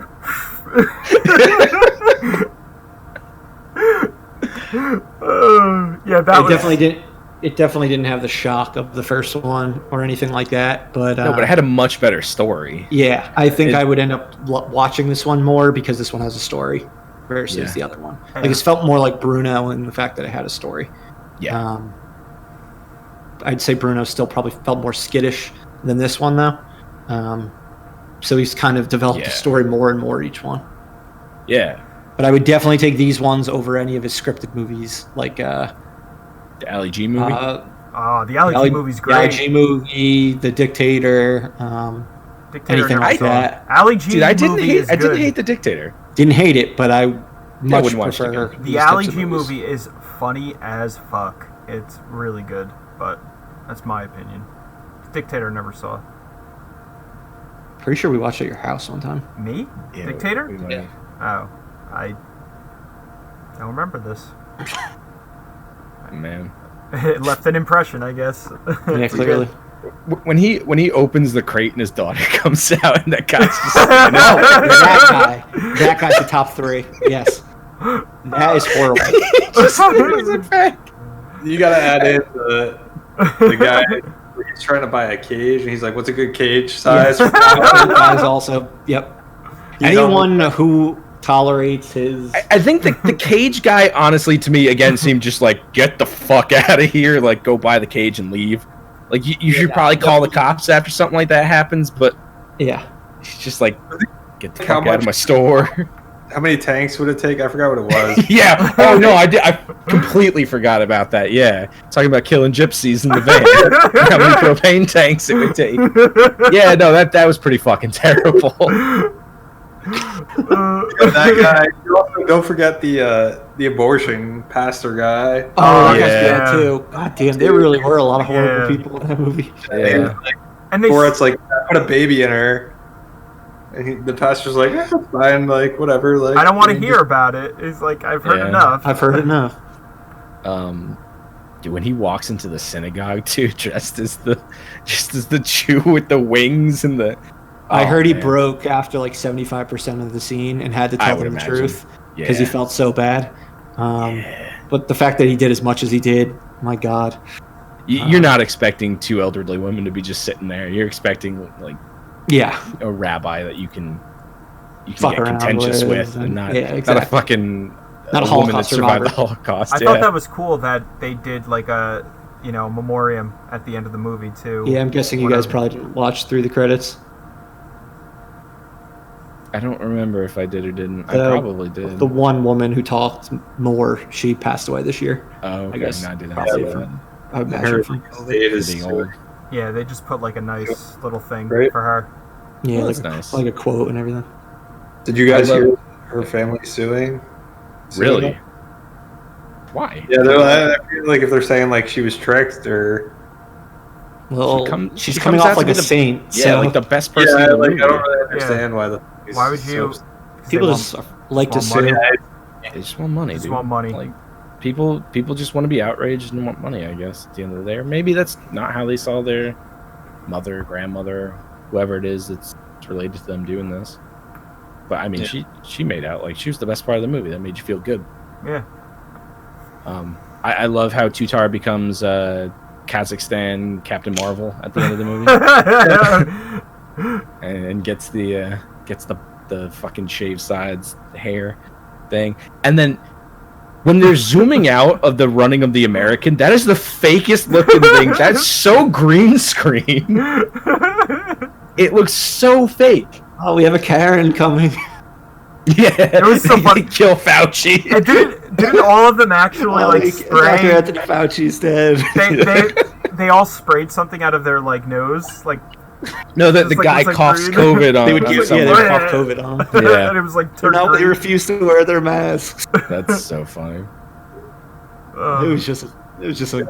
You could tell why they wanted it to come out before the election though, because it all relevance. Not all of it, but like a lot. Yeah, I think the whole COVID being most of it, you got to get it out before it's, if you just wait for something to kick around, it's not going to be. It's a good. It's a funny summation of 2020 in America. It really is. It'll be a good time capsule for down the road. For sure. Yeah. Sacha Baron Cohen. Yeah. All right, let's quickly run through the finale of Lovecraft Country. I know you guys, Doug and Corey, you talked about it a little bit last week. I'm caught up. Doug finished it as well.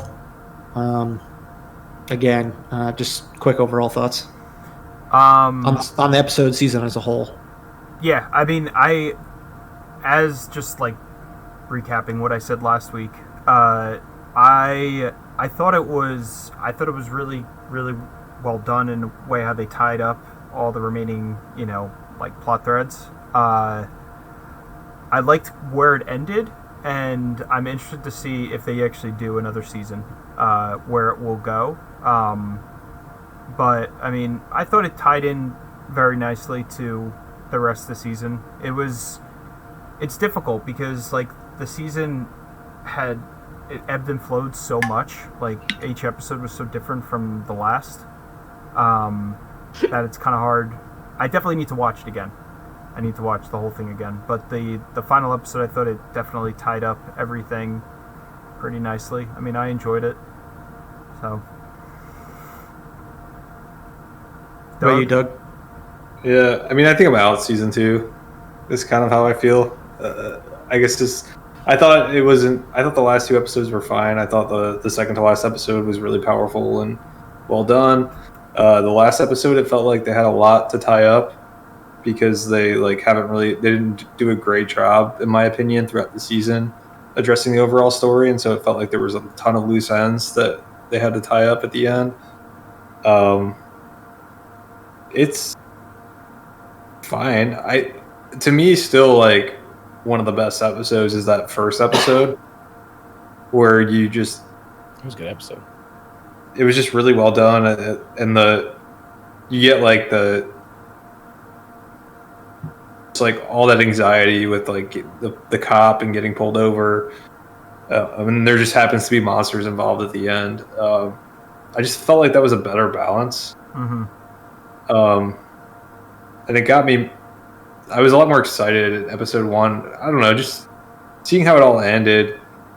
It just felt like we went all over the place to get to the end, where they say full circle, and it didn't feel like necessarily a circle. It felt like we were like all over the place, and then we kind of wound up wrapping everything up. But I don't know, I just didn't really like the journey. I didn't feel satisfied by the way it ended. It kind of wasn't bad by any means. It just anticlimactic. Yeah, I don't think I want to do it again. Yeah, I'm leaning with where you're at, Doug. I mean, I think that's what I texted you after I watched. I'm like, yeah, I'm out. I feel like I got what I needed to out of the season at this point with the story. I don't need to continue it. It's lovely here in no Lovecraft Country. I don't even know if it's going to get renewed, so that might just be the series finale. I did see, Doug, you had mentioned in our text that the ratings were pretty high. I think it was their season high. So that was their season high, yeah, the last episode. Yeah, so it's definitely possible it does get renewed. But yeah, there's too many.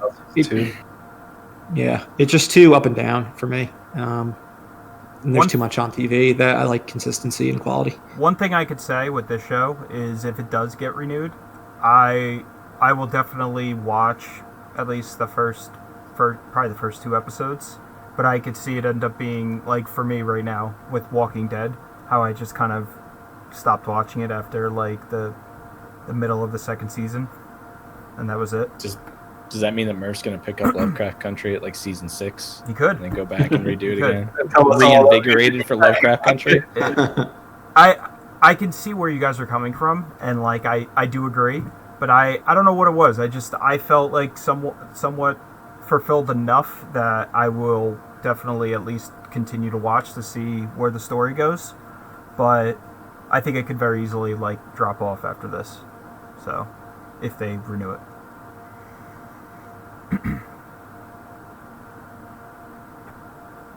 All right. Any last thoughts on the season? What was that, Doug? I said big recommendation from us for Lovecraft Country. Yeah, we talked about it for 10 episodes, but We got 2 out, and 1 like we'll see after the first. Very second episode. Very divisive. we actually have 3 I'm out. Says JP ducked I was out. at episode 3, episode 4. Yeah, episode 4. JP was early to the game of quitting the show. Yeah, wasn't what I wanted. Oh well. We live and we learn. Can't all be great. Yeah, shit. They don't gotta make a TV show for me. Exactly. As long as some people like it, cool. Hell yeah. All right, let's move on to our feature presentation. As we mentioned, it's going to be about movie urban legends and curses today. JP is our resident spookologist, so we will let him take over and cover this segment. All right. It got real spooky when I was doing this. I was researching this, and my computer shut down, and then my monitor started blinking. I didn't think my computer was going to come back before we did this. So hopefully we don't curse this podcast from doing that.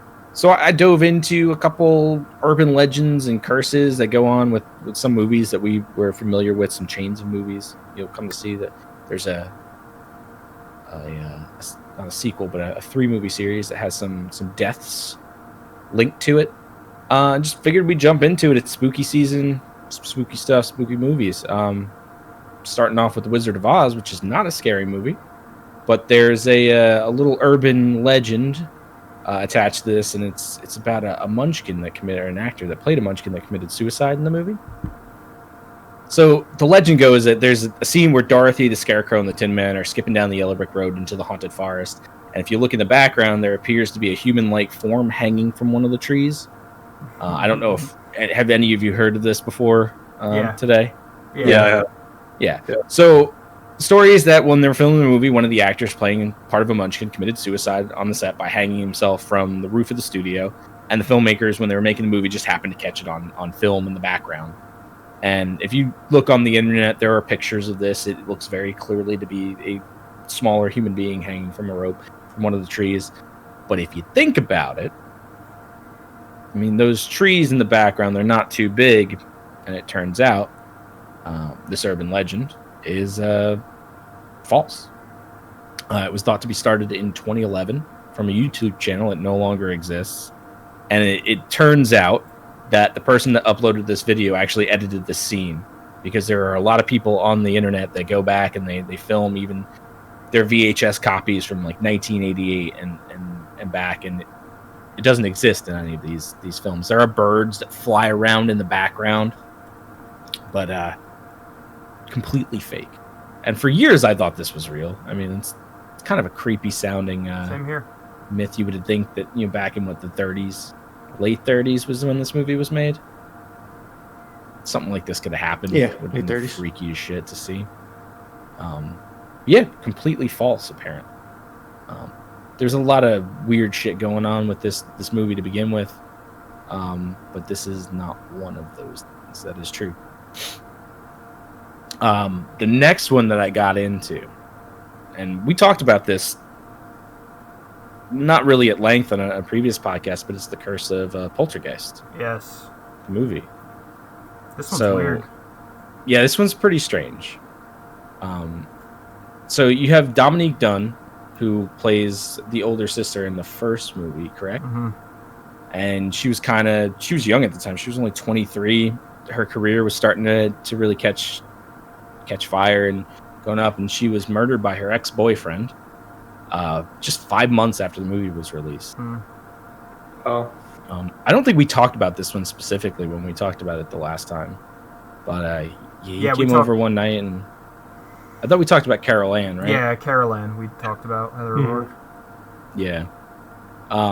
So I always thought it was just, really Carol Ann and maybe one other person. Turns out there's actually 4 deaths linked with this movie that were, some of them less, cursed than others, but still kind of around the same time as these movies were released. You have Julian Beck, who played Henry Kane in the second one, which is, I guess, the human manifestation of the poltergeist. I've never seen anything beyond the first Poltergeist. Yeah, I've never seen Poltergeist 2. There's 3, right? Isn't there? There's at least 3. Yeah. I've only seen the first one, and yeah. Murph? Anything? I have not seen any of them. You've never seen any Poltergeist, Doug? No, it's on my watch list. I want to say I've seen 2, but I can't remember it. I remember 1 really well. Yeah. So 2 looks like the Julian Beck, who played, I guess he's the main villain. He was really creepy looking in the movie. He died right before the movie was released. I think it was a couple weeks or something like that. Right before that movie was released. If you look into it, it turns out he had stomach cancer for, I don't know, like 2 years prior to that. But still, Poltergeist being released, it's not good for you. There's Will Sampson, who was also in Poltergeist 2, and he died just a little bit more than a year after the second movie. I didn't see exactly how he died, but once again, right around the same, not around the same time, but shortly after, right? And then you got Heather O'Rourke, who played Carol Ann, who was 12 when she passed away. Yeah. And that was 5 months before the release of Poltergeist 3. Which is... How did she die again? I think she was sick. I think she had a disease, terminal disease of some sort. Okay. I think. So, and you said one of them was murdered, right? The 22... Yeah, the older sister. The older sister from the first one was murdered. Wow. 5 months after the movie was released. By her boyfriend, did you say? Ex-boyfriend, yeah. Boyfriend, wow. Yeah, that's some shitty luck. Yeah. I think Carol Ann had an underlying disease, and then she got sick or something like that, and passed in February. The movie came out later that year. And just, man, it seems like it's just really shitty luck. Yeah. But, yeah, I mean, around Halloween time. I don't know if you guys have ever heard this one. This one is definitely not true, but it's still spooky. That the scene, the pool, with all the skeletons that pop up and stuff, that apparently the bones were actually like real people. That's one I always see every year online. Every year. Really? Yeah, that just so happened that the bones that they were using were actually real deceased people. Sounds like a huge health concern, but in the 80s, yeah. It's like, I wouldn't put it past them. Yeah. We don't have time to make some fake bones. Yeah. Let's just go to the nearest graveyard. We'll dig them up. Saved a couple bucks on this plastic skeleton. And it's method acting, because isn't that exactly what the Poltergeist is about? They built their house on a burial ground. Exactly. The bodies were never moved. Yeah. But they did move the bodies when they put them in the pool with the kids. I mean, that would be one to look at. Yeah, that would be fucked up. Yeah, I'm pretty sure that didn't happen either. But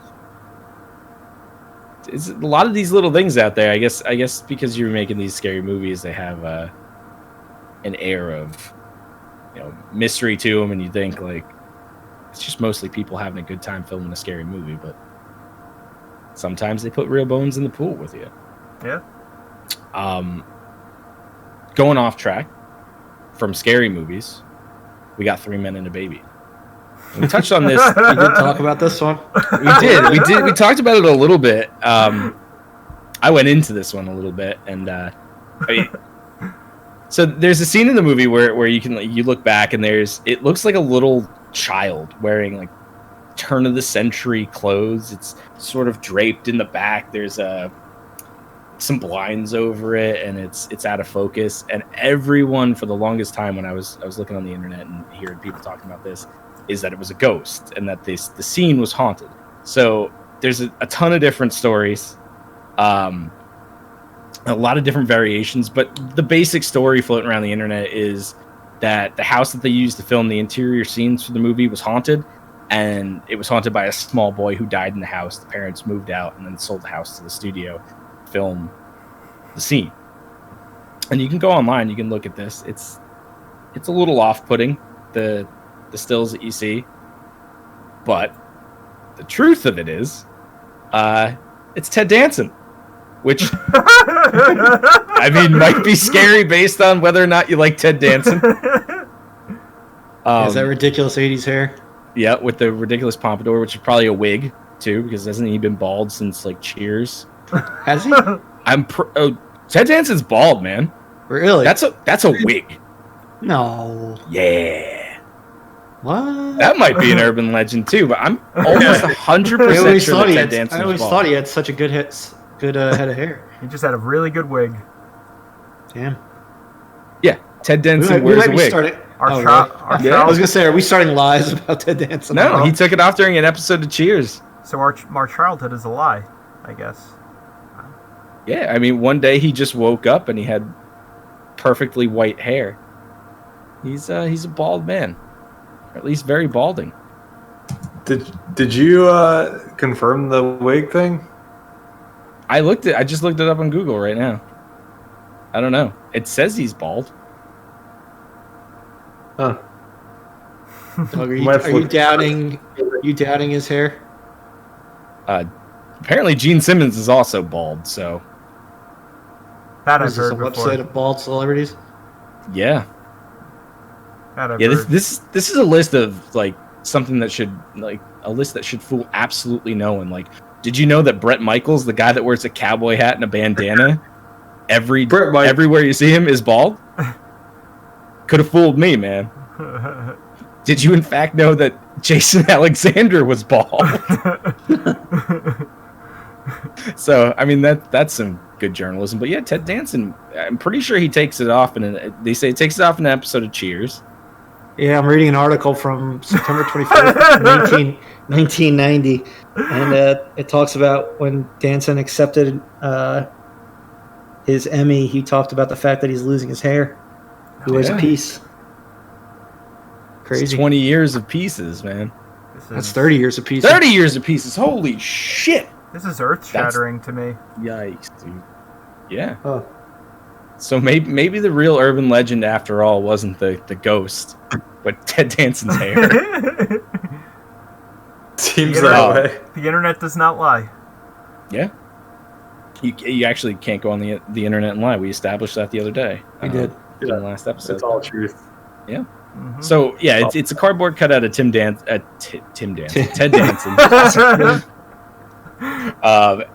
He has like some weird deleted scene where he's an actor in the movie, and it's a cardboard cutout of him in a suit for a dog food ad or something really dumb, but just made it into the scene. And as far as the house being haunted that they filmed in, every interior scene in that movie was shot on a soundstage in Toronto. So unless that family stayed on a soundstage in Toronto, I don't think the set's haunted.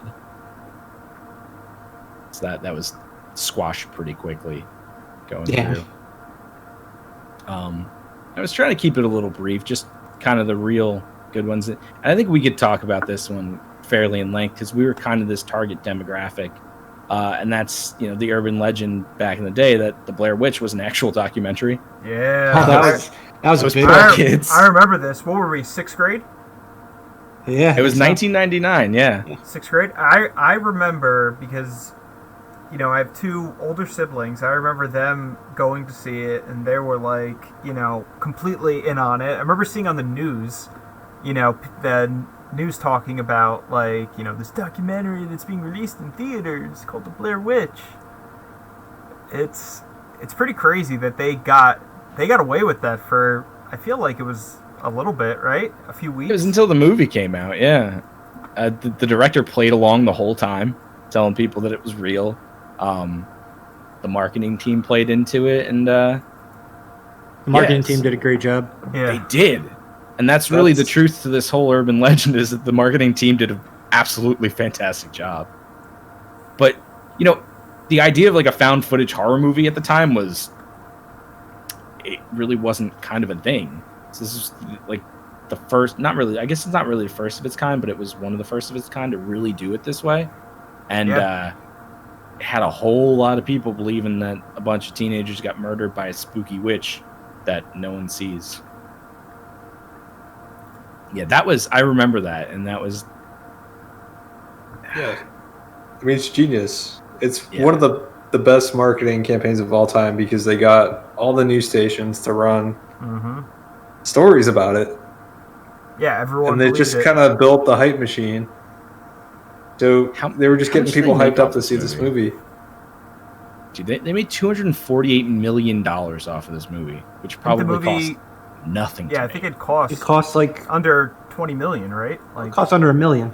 Yeah, because these people I think it was like actors. $20-something thousand, like something insane. It's absolutely crazy how much they made off this movie just because of just good marketing and a cool idea. No, sorry, 200,000. That's still insane. Wow. So it's... And I don't do math too well. It's all profit. Yeah. What is that? I wonder what that is. This movie, to make profit, this movie would have only needed to make $600,000.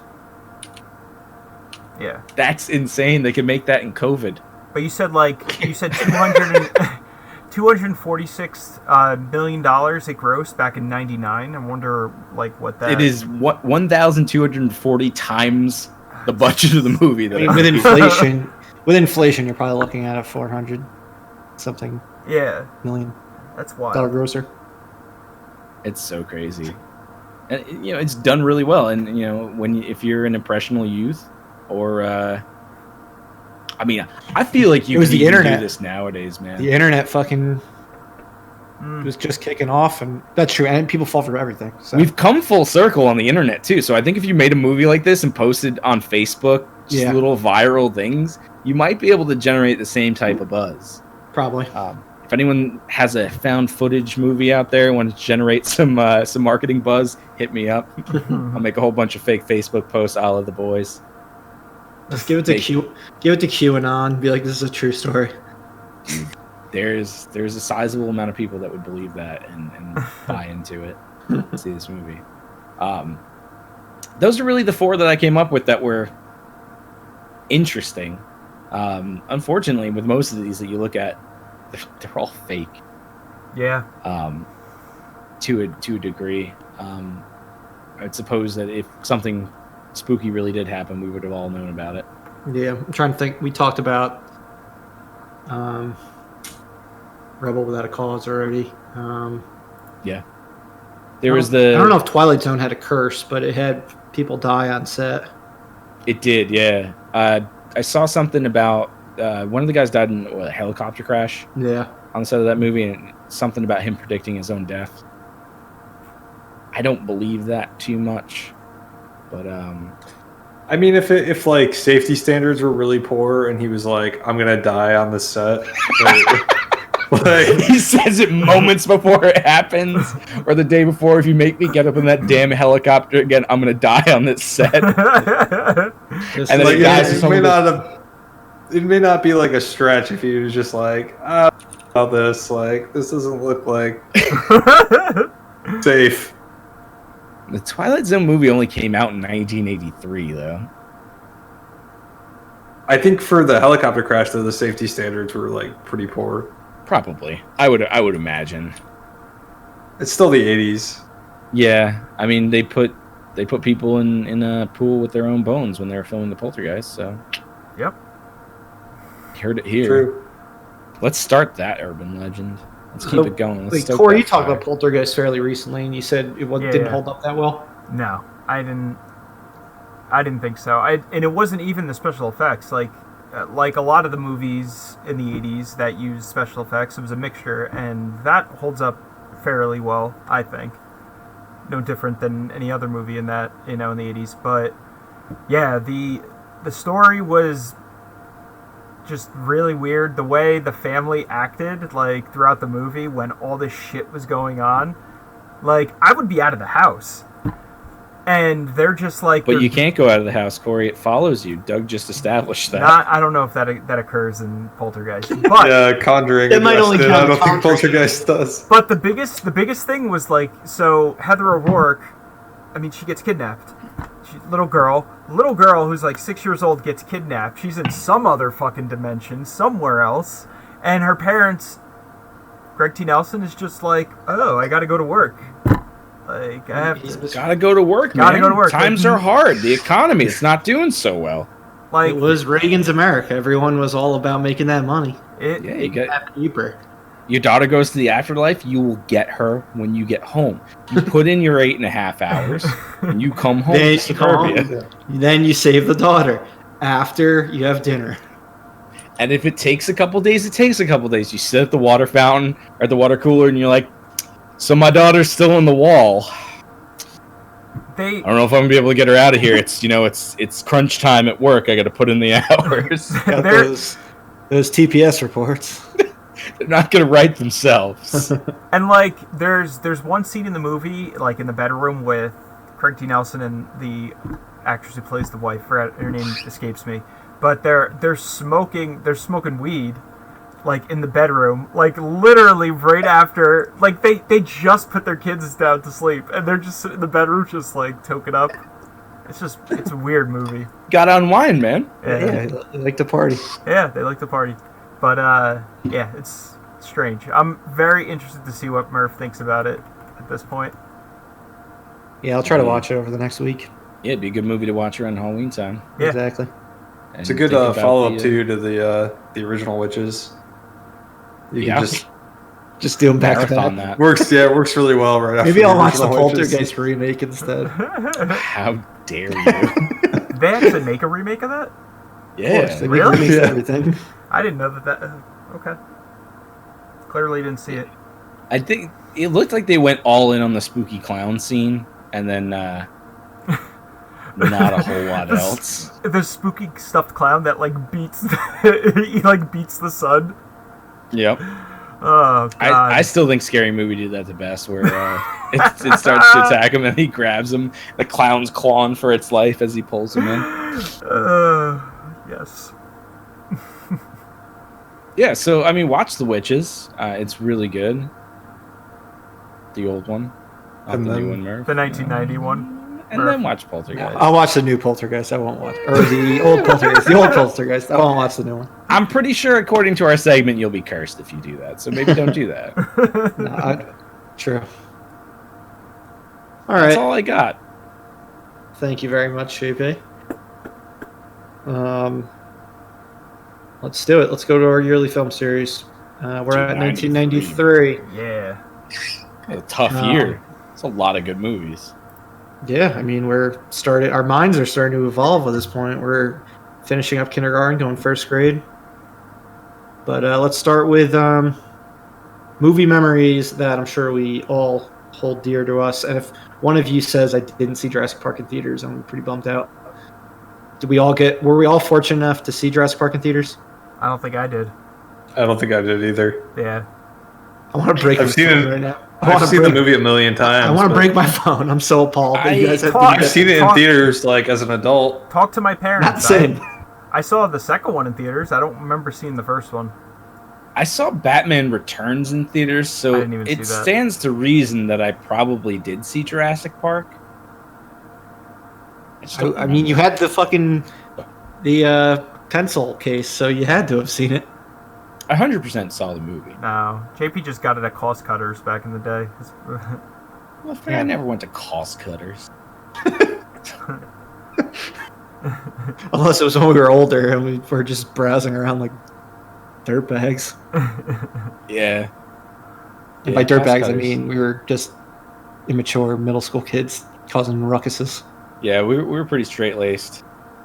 We didn't do a whole lot bad. We loitered a whole lot. That's The king of loiterers.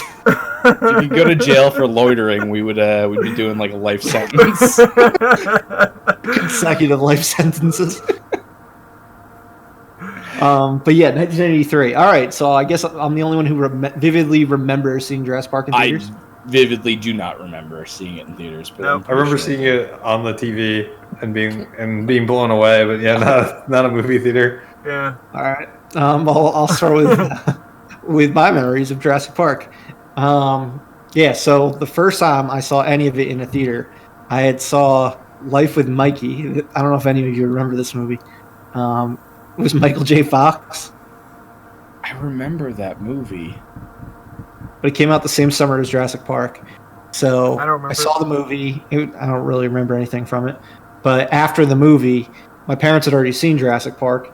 So they're like, and it was starting at the theater right across from us. So they're like, all right, this was at Lowe's. They're like, all right. My mom's like, watch the first scene. The doors are open in the theater. Like, if you can handle this first scene, you can handle seeing the movie.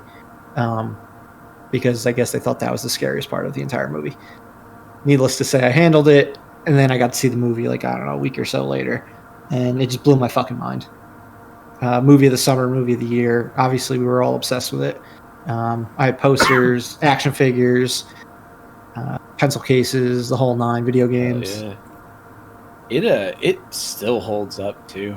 Mm-hmm. Even the special effects are great. I agree. David Krumholtz is in Life with Mikey, by the way. Oh, yes? I think he's the kid. Really? He's Mikey? No, Mikey's a girl, I'm pretty sure. No, I don't remember. I don't remember this movie. Yeah, I just remember Michael J. Fox. He's like, I don't know, marketing guy maybe? Or an agent? I have there's no one. Mikey is Michael J. Fox. There's a girl. Okay. And now I'm like so confused. There's a girl. There's David Krumholtz. Cindy Lauper, Nathan Lane are in it too. Yeah. Cindy Lauper, Nathan Lane, Michael J. Fox. What is this Life movie? With Mikey. Fuck this movie. Now I have to watch this just out of curiosity. Yeah, fuck that. Yeah, Jurassic Park, fantastic movie. Way different than the book.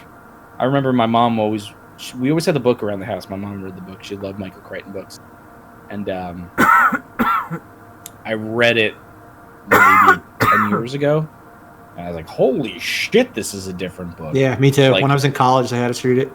Hammond's like even more of a piece of shit than he is in the movie. Oh, much bigger. Yeah, and he dies at the end of the book. Spoiler Fucking alert. Ian Malcolm dies. Right. They retcon his death for the second book, let alone the movie. Yeah, I always thought that was weird. So I read the second book too. I remember having the second book when we were in whatever grade we were in. Yeah. I wore that book out without even getting a quarter of the way through it because I just carried it everywhere to look cool. I think that was the first like long book I ever read in my life. Definitely the first adult book I ever read in my life, Yeah. but the first like long one, like 400 pages. I went on a Michael Crichton tear after that.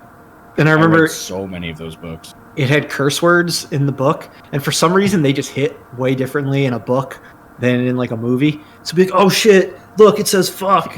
Yep.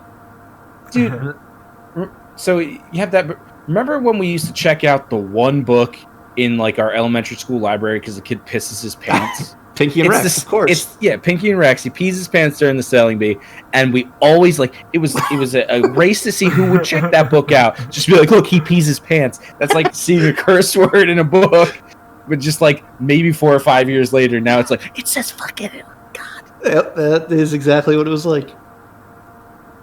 God damn, we're stupid as kids. We're no fucking smarter now. Wasn't Lost World like really dark as well? I mean, Lost World, the movie is pretty dark up until the book. She does they're both dark. A double gainer into the raptor. Yeah, I've never read them. I should. So when was the first time? So Doug, you said the first time you saw it was on TV. It was like a rental. It was like after it came out on like I don't know, probably VHS still, right? Yeah. Yeah. So it came out on VHS and like saw it on the TV. It was just like, holy shit! Like I don't know. I mean, it's like it's magic, right? It's magic on the screen, regardless of like if you saw it in theaters or like the TV. It's just like these are dinosaurs, and they're alive. Like, Yeah, it was like the Star Wars of our generation. Mm-hmm. Yeah. I actually remember being in Hawaii when they were filming this movie. We were at like the gift shop or something buying sunscreen, and they were talking about a movie being filmed about dinosaurs somewhere on the island near us. Dinosaurs? You have dinosaurs on this island? Dinosaurs on this island. And I had no idea what that was. And my mom knew what it was because she read the book. And we talked about that for the whole vacation. I had no fucking idea what they were talking about. But yeah, I was there when they were filming it. When I went there in '96, on some of the tours, they would like show us where scenes were. Yeah. So I remember seeing where the T-Rex chases all the Gallimimus or whatever. Oh, really? The whole island looks that stampede exactly like Jurassic Park. Anywhere you go, it's so cool. Still never seen a dinosaur there, but maybe one day. In time. What about you, Corey? When did you first see it? I don't remember when I first saw it. I feel like my brother probably introduced it, to me. Because I didn't see it in theaters. I must have either rented it. Maybe you guys. After seeing it, I saw it. I remember nothing about the first time I saw this. But I definitely didn't see it in theaters. But I remember you guys really liking it, and that, that was probably a big part of it too.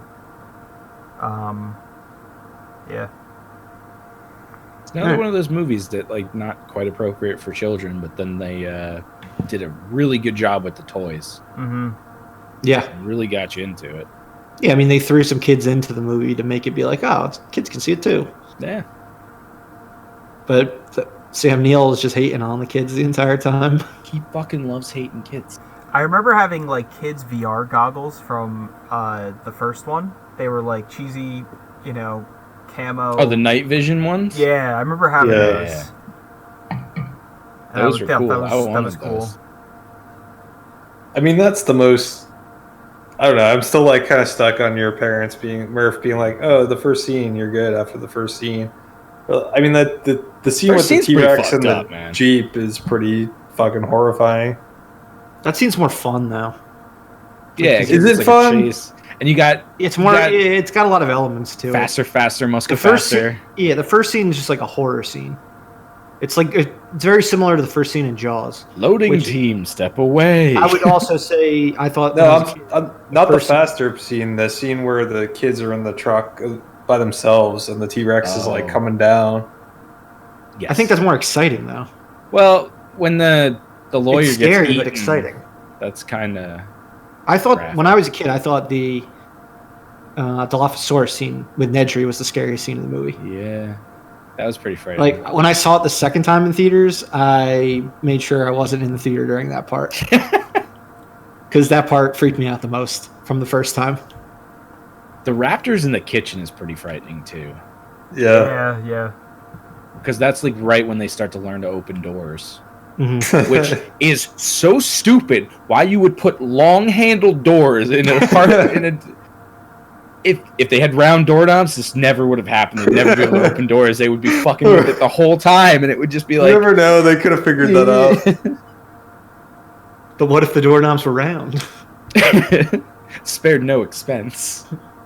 The long doorknobs, they were just more expensive. That's why he went with them. It's a good movie, though. Absolutely. Yeah, no, it was a classic. I thought a bunch of us would pick it. It's such a huge movie. Like I said, it was like kind of the Star Wars of our generation. Mm-hmm. So some of these milestone movies, we'll just talk about our memories for them outside of the ones we individually select that are more obscure, more ridiculous, that we just kind of like to riff on. But let's get into those individual picks. As always, Corey, you have something I've never even heard of. Yeah. So, Only the Strong. I love this fucking movie. Is Jackie Chan in it? No, Jackie Chan is not in it. I love this movie. So, it stars... And, Murph, I've definitely said this more times in front of you, and you probably just ignore it.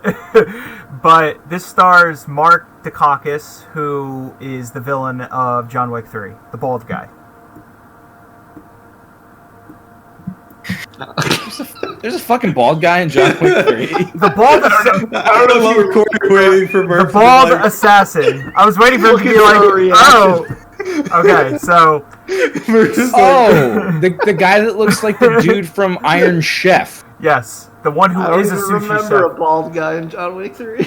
Wait, is he the guy from Iron Chef? The guy who tries to kill him in John Wick 3, the assassin.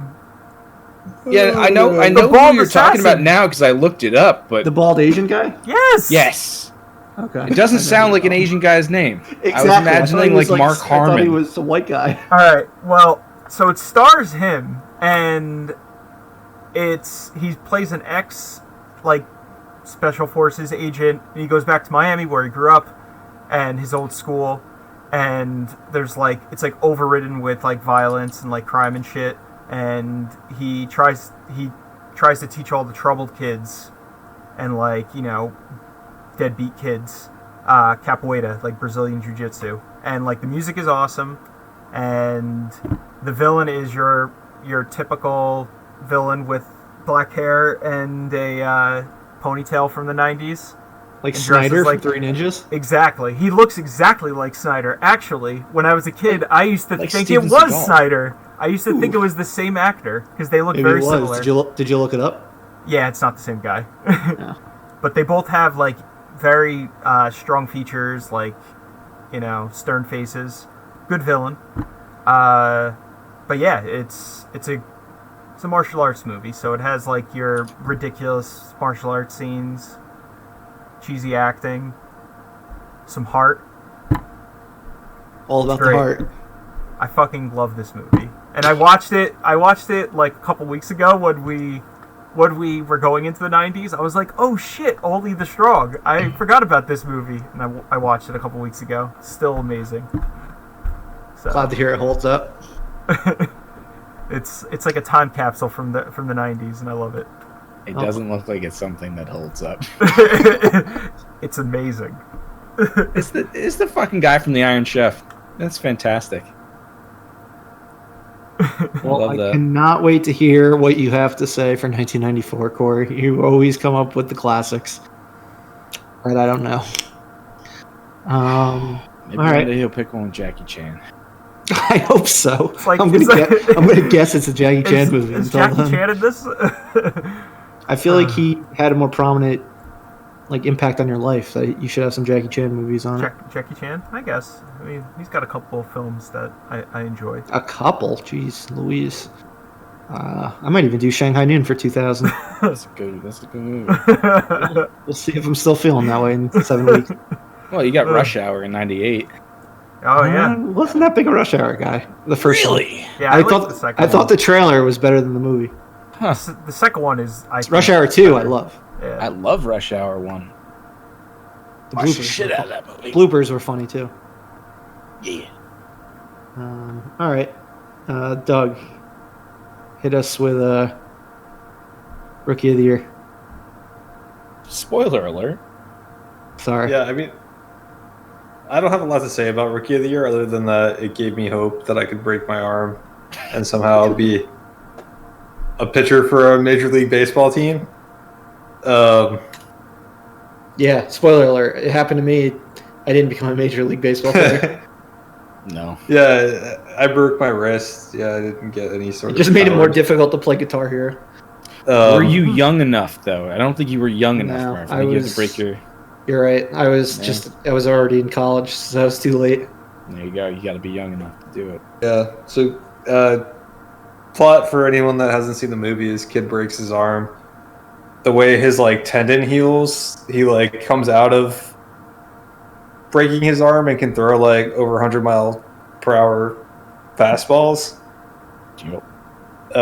And so of course the Chicago Cubs, being a terrible team still at that time, was we'll take whatever we can get. And they bring this kid on board to be their pitcher. And the big drama of it all, just to kind of spoil it all, is his arm I guess continues to heal. I don't really remember the plot detail, but he loses the ability to throw 100-mile-an-hour fastballs and somehow needs to be able to pitch without his like gift that he had that got him into that spot.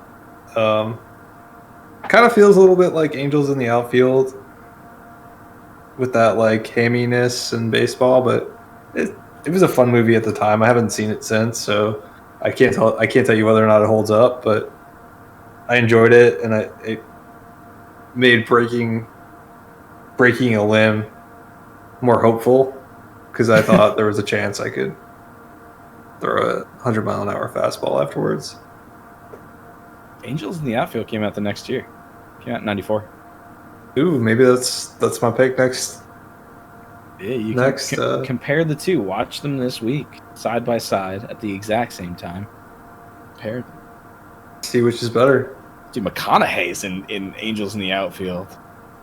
Oh my god, yeah, he is. Do you guys remember in Rookie of the Year when Kevin from American Pie, he's at the doctor's and then he like hits the doctor and the doctor says funky butt loving? Yep. And then the kids are like, did he just say funky butt loving? Which was, I guess, maybe a thing people said back then. I'd never heard it before. That was a very memorable scene of the movie for me. Funky butt loving. Was that was one of those kids one of the Culkins? Was it Kieran Culkin? One of his friends? I don't know. I have a shit memory. I'm looking it up. My research skills are too hot, though. I don't think so. Nope, doesn't look like it. Hey, Barry Bonds was in the movie. Wow. He could have taught the kid to just take steroids, and it'd have been all right. Yeah, you're okay, kid. You just fucking Gary Busey's in this movie. Gary Busey. Daniel Stern. This is like a movie of insane people. Gotta love it. Gotta love it. I don't remember this movie a whole lot. I was more an Angels in the Outfield guy. Bobby Bonilla is in it. Good times. Yeah, I was definitely more of an Angels in the Outfield guy also. John Candy. But I enjoyed this movie when I was a kid. It's not a bad movie. Yeah, I mean, it was a good. I was watching. It was a good movie for me because I was entertained. It had baseball, but not boring games. It was Thomas Ian Nicholas went on to greater things when he did American Pie. That's true. To the next step. It's funny that he doesn't look like he's changed at all from being in Rookie of the Year to now. He looks like the exact same person. They just stretched his face. Then you just add a beard to him, and then there he is. Yeah. That's silly. All right, JP, what did you get? What did you go with? I departed from like the normal whimsical, fun movie, and I went with Falling Down. Yes. Which is a movie that I didn't watch in 1993, but one that I found a little later on in life, maybe towards the end of the 1990s. And I love this movie. I wore this like VHS out. It's Michael Douglas just one day getting real fed up with the world, and he goes on this like mildly murderous, violent spree to get home to his ex-wife and his daughter for her birthday, even though there's a restraining order against him, and just gets into all kind of shit, wearing a short sleeve shirt and a tie, and wearing like the horn rim glasses. It's just a businessman walking around LA fucking shit up. Such a good movie. I mean, it's one of those movies where if I was like feeling really pissed off and angry about something, I could watch that and just sort of blow off some steam. Kind of losing my words right now, but blow off some steam like through this character, just kind of fucking. I was gonna say, JP, are you gonna go do bad things? Because I watch Falling Down when I get angry. It's so good. It's so good, and this guy thinks he's doing the right thing the whole time, and at the end of the movie, he realizes that he's the asshole this whole time, and it's him and Robert Duvall is a cop that's doing the typical "it's my last day," gets called out into the field, and you think he's gonna die. Is he gonna die? You gotta watch the movie to find out. But I love this movie. Are they gonna release the Schumacher cut? Oh, I hope so. This is like one of the few Joel Schumacher movies that I can stomach. Like this and Phone Booth, I think, in like two that are really stomachable for me. I it's just such an interesting movie because it's just carnage and blowing shit up. But I do want to shout out because 93 was a really fucking tough year to pick. And I've watched 3 of these movies so far because it's Halloween season. Hocus Pocus, I've watched twice, I'm pretty sure, over the month of October. Nightmare Before Christmas. Guy. I like Hocus Pocus a lot. I heard they're making a sequel. Yeah, they are. No. Yeah. Is there truth to this? Yes. There is truth. Yeah. It's happening. Disney Plus. Sarah Michelle Gellar, or not Sarah Michelle Gellar, Sarah Jessica Parker. Buffy's coming in. Yeah. Sarah Michelle Gellar is back. Okay. But yeah, Bette Midler, hours they all ago. like confirmed that they have like signed back on. They just That did. was just today. That's No. wild. No. It's- They, It was. There's a. And is it I've going? seen It's going articles to Disney today. Plus, or is it going to theaters? I thought I read Disney Plus. If But I haven't, why? I don't know Why? if The they've first gotten that movie is far. like a box office smash right now in It's theaters. killing it in theaters. Maybe It is just Yeah, dominating. It's for Disney Plus. Yeah. Was it a box office smash when it originally came out? it was a No, bomb. this It was a one of like the bomb. biggest bombs that Why the fuck would they release this Halloween movie in the summer? What a horrible decision. it makes Yeah. no sense. You gotta release it in Halloween. They're stupid. It's gotta be an October release. Dude, I'm excited for this. This sequel was like back and forth, and the last I heard about it months ago, it wasn't happening. But like Odds of within it the last being any couple of good? days, The three oh, of it's gonna be them. fucking garbage. The 3 of them just did something in costume for like Yeah, for some like charity. benefit for charity. Yeah, it was Yeah. cool to just see them all, see them in the costume. Even though Bette Midler has like, There's does a book. she does put a spell on you like all the time in her concerts, and she wears like the whole thing. I never realized this until pretty recently. I mean, that's what the kids come to see. Yeah, I mean, So you get kids to see Bette Midler. There's a book about the fucking Hocus Pocus sequel. I think. Huh. I don't know. Google is leading me wrong. Yeah, there's a lot of movies I've been watching recently just because it's Halloween and they came out. Nightmare Before Christmas. Addams Family Values came out this year too. Hey, that's a good Halloween year Great for movies. films. It's a really good classics. Halloween. Yeah, and I bet they all bombed because they probably all got released in July through August. A Nightmare Before Christmas did come out in October That's true. because it's a Halloween movie, not a Christmas It movie. is a So Halloween it came out in movie, not October. Christmas. Because Yeah, I did see that in theaters. Yeah, that's. I might have seen that in theaters too. Yeah, there's a lot of good ones. Jason Goes to Um, Hell is here too. So I Married an Axe Murderer. Double Toil and Trouble. The Mary Kate and Ashley Olsen.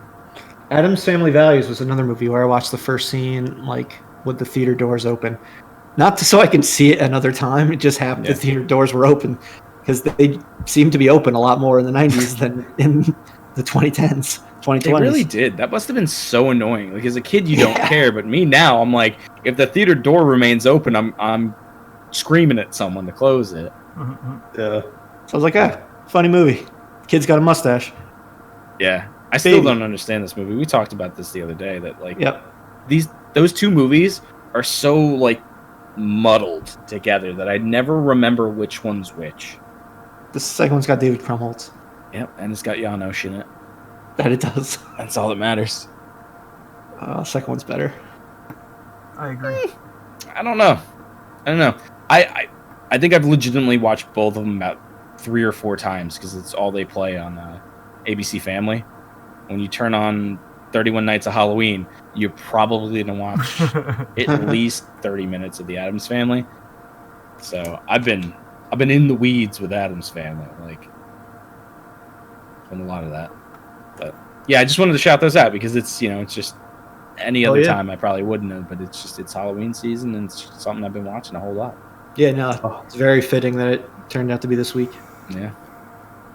All right, and then for my pick, I've got the classic comedy Mrs. Doubtfire, Robin Williams.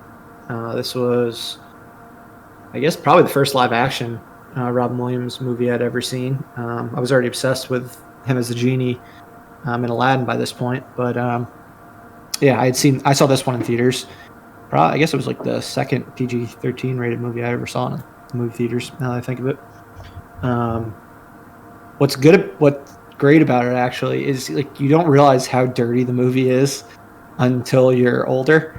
Like everything that Robin Williams says to Pierce Brosnan in like the last in that finale scenes where they're in the restaurant is really fucking dirty and right over my head when I was a kid.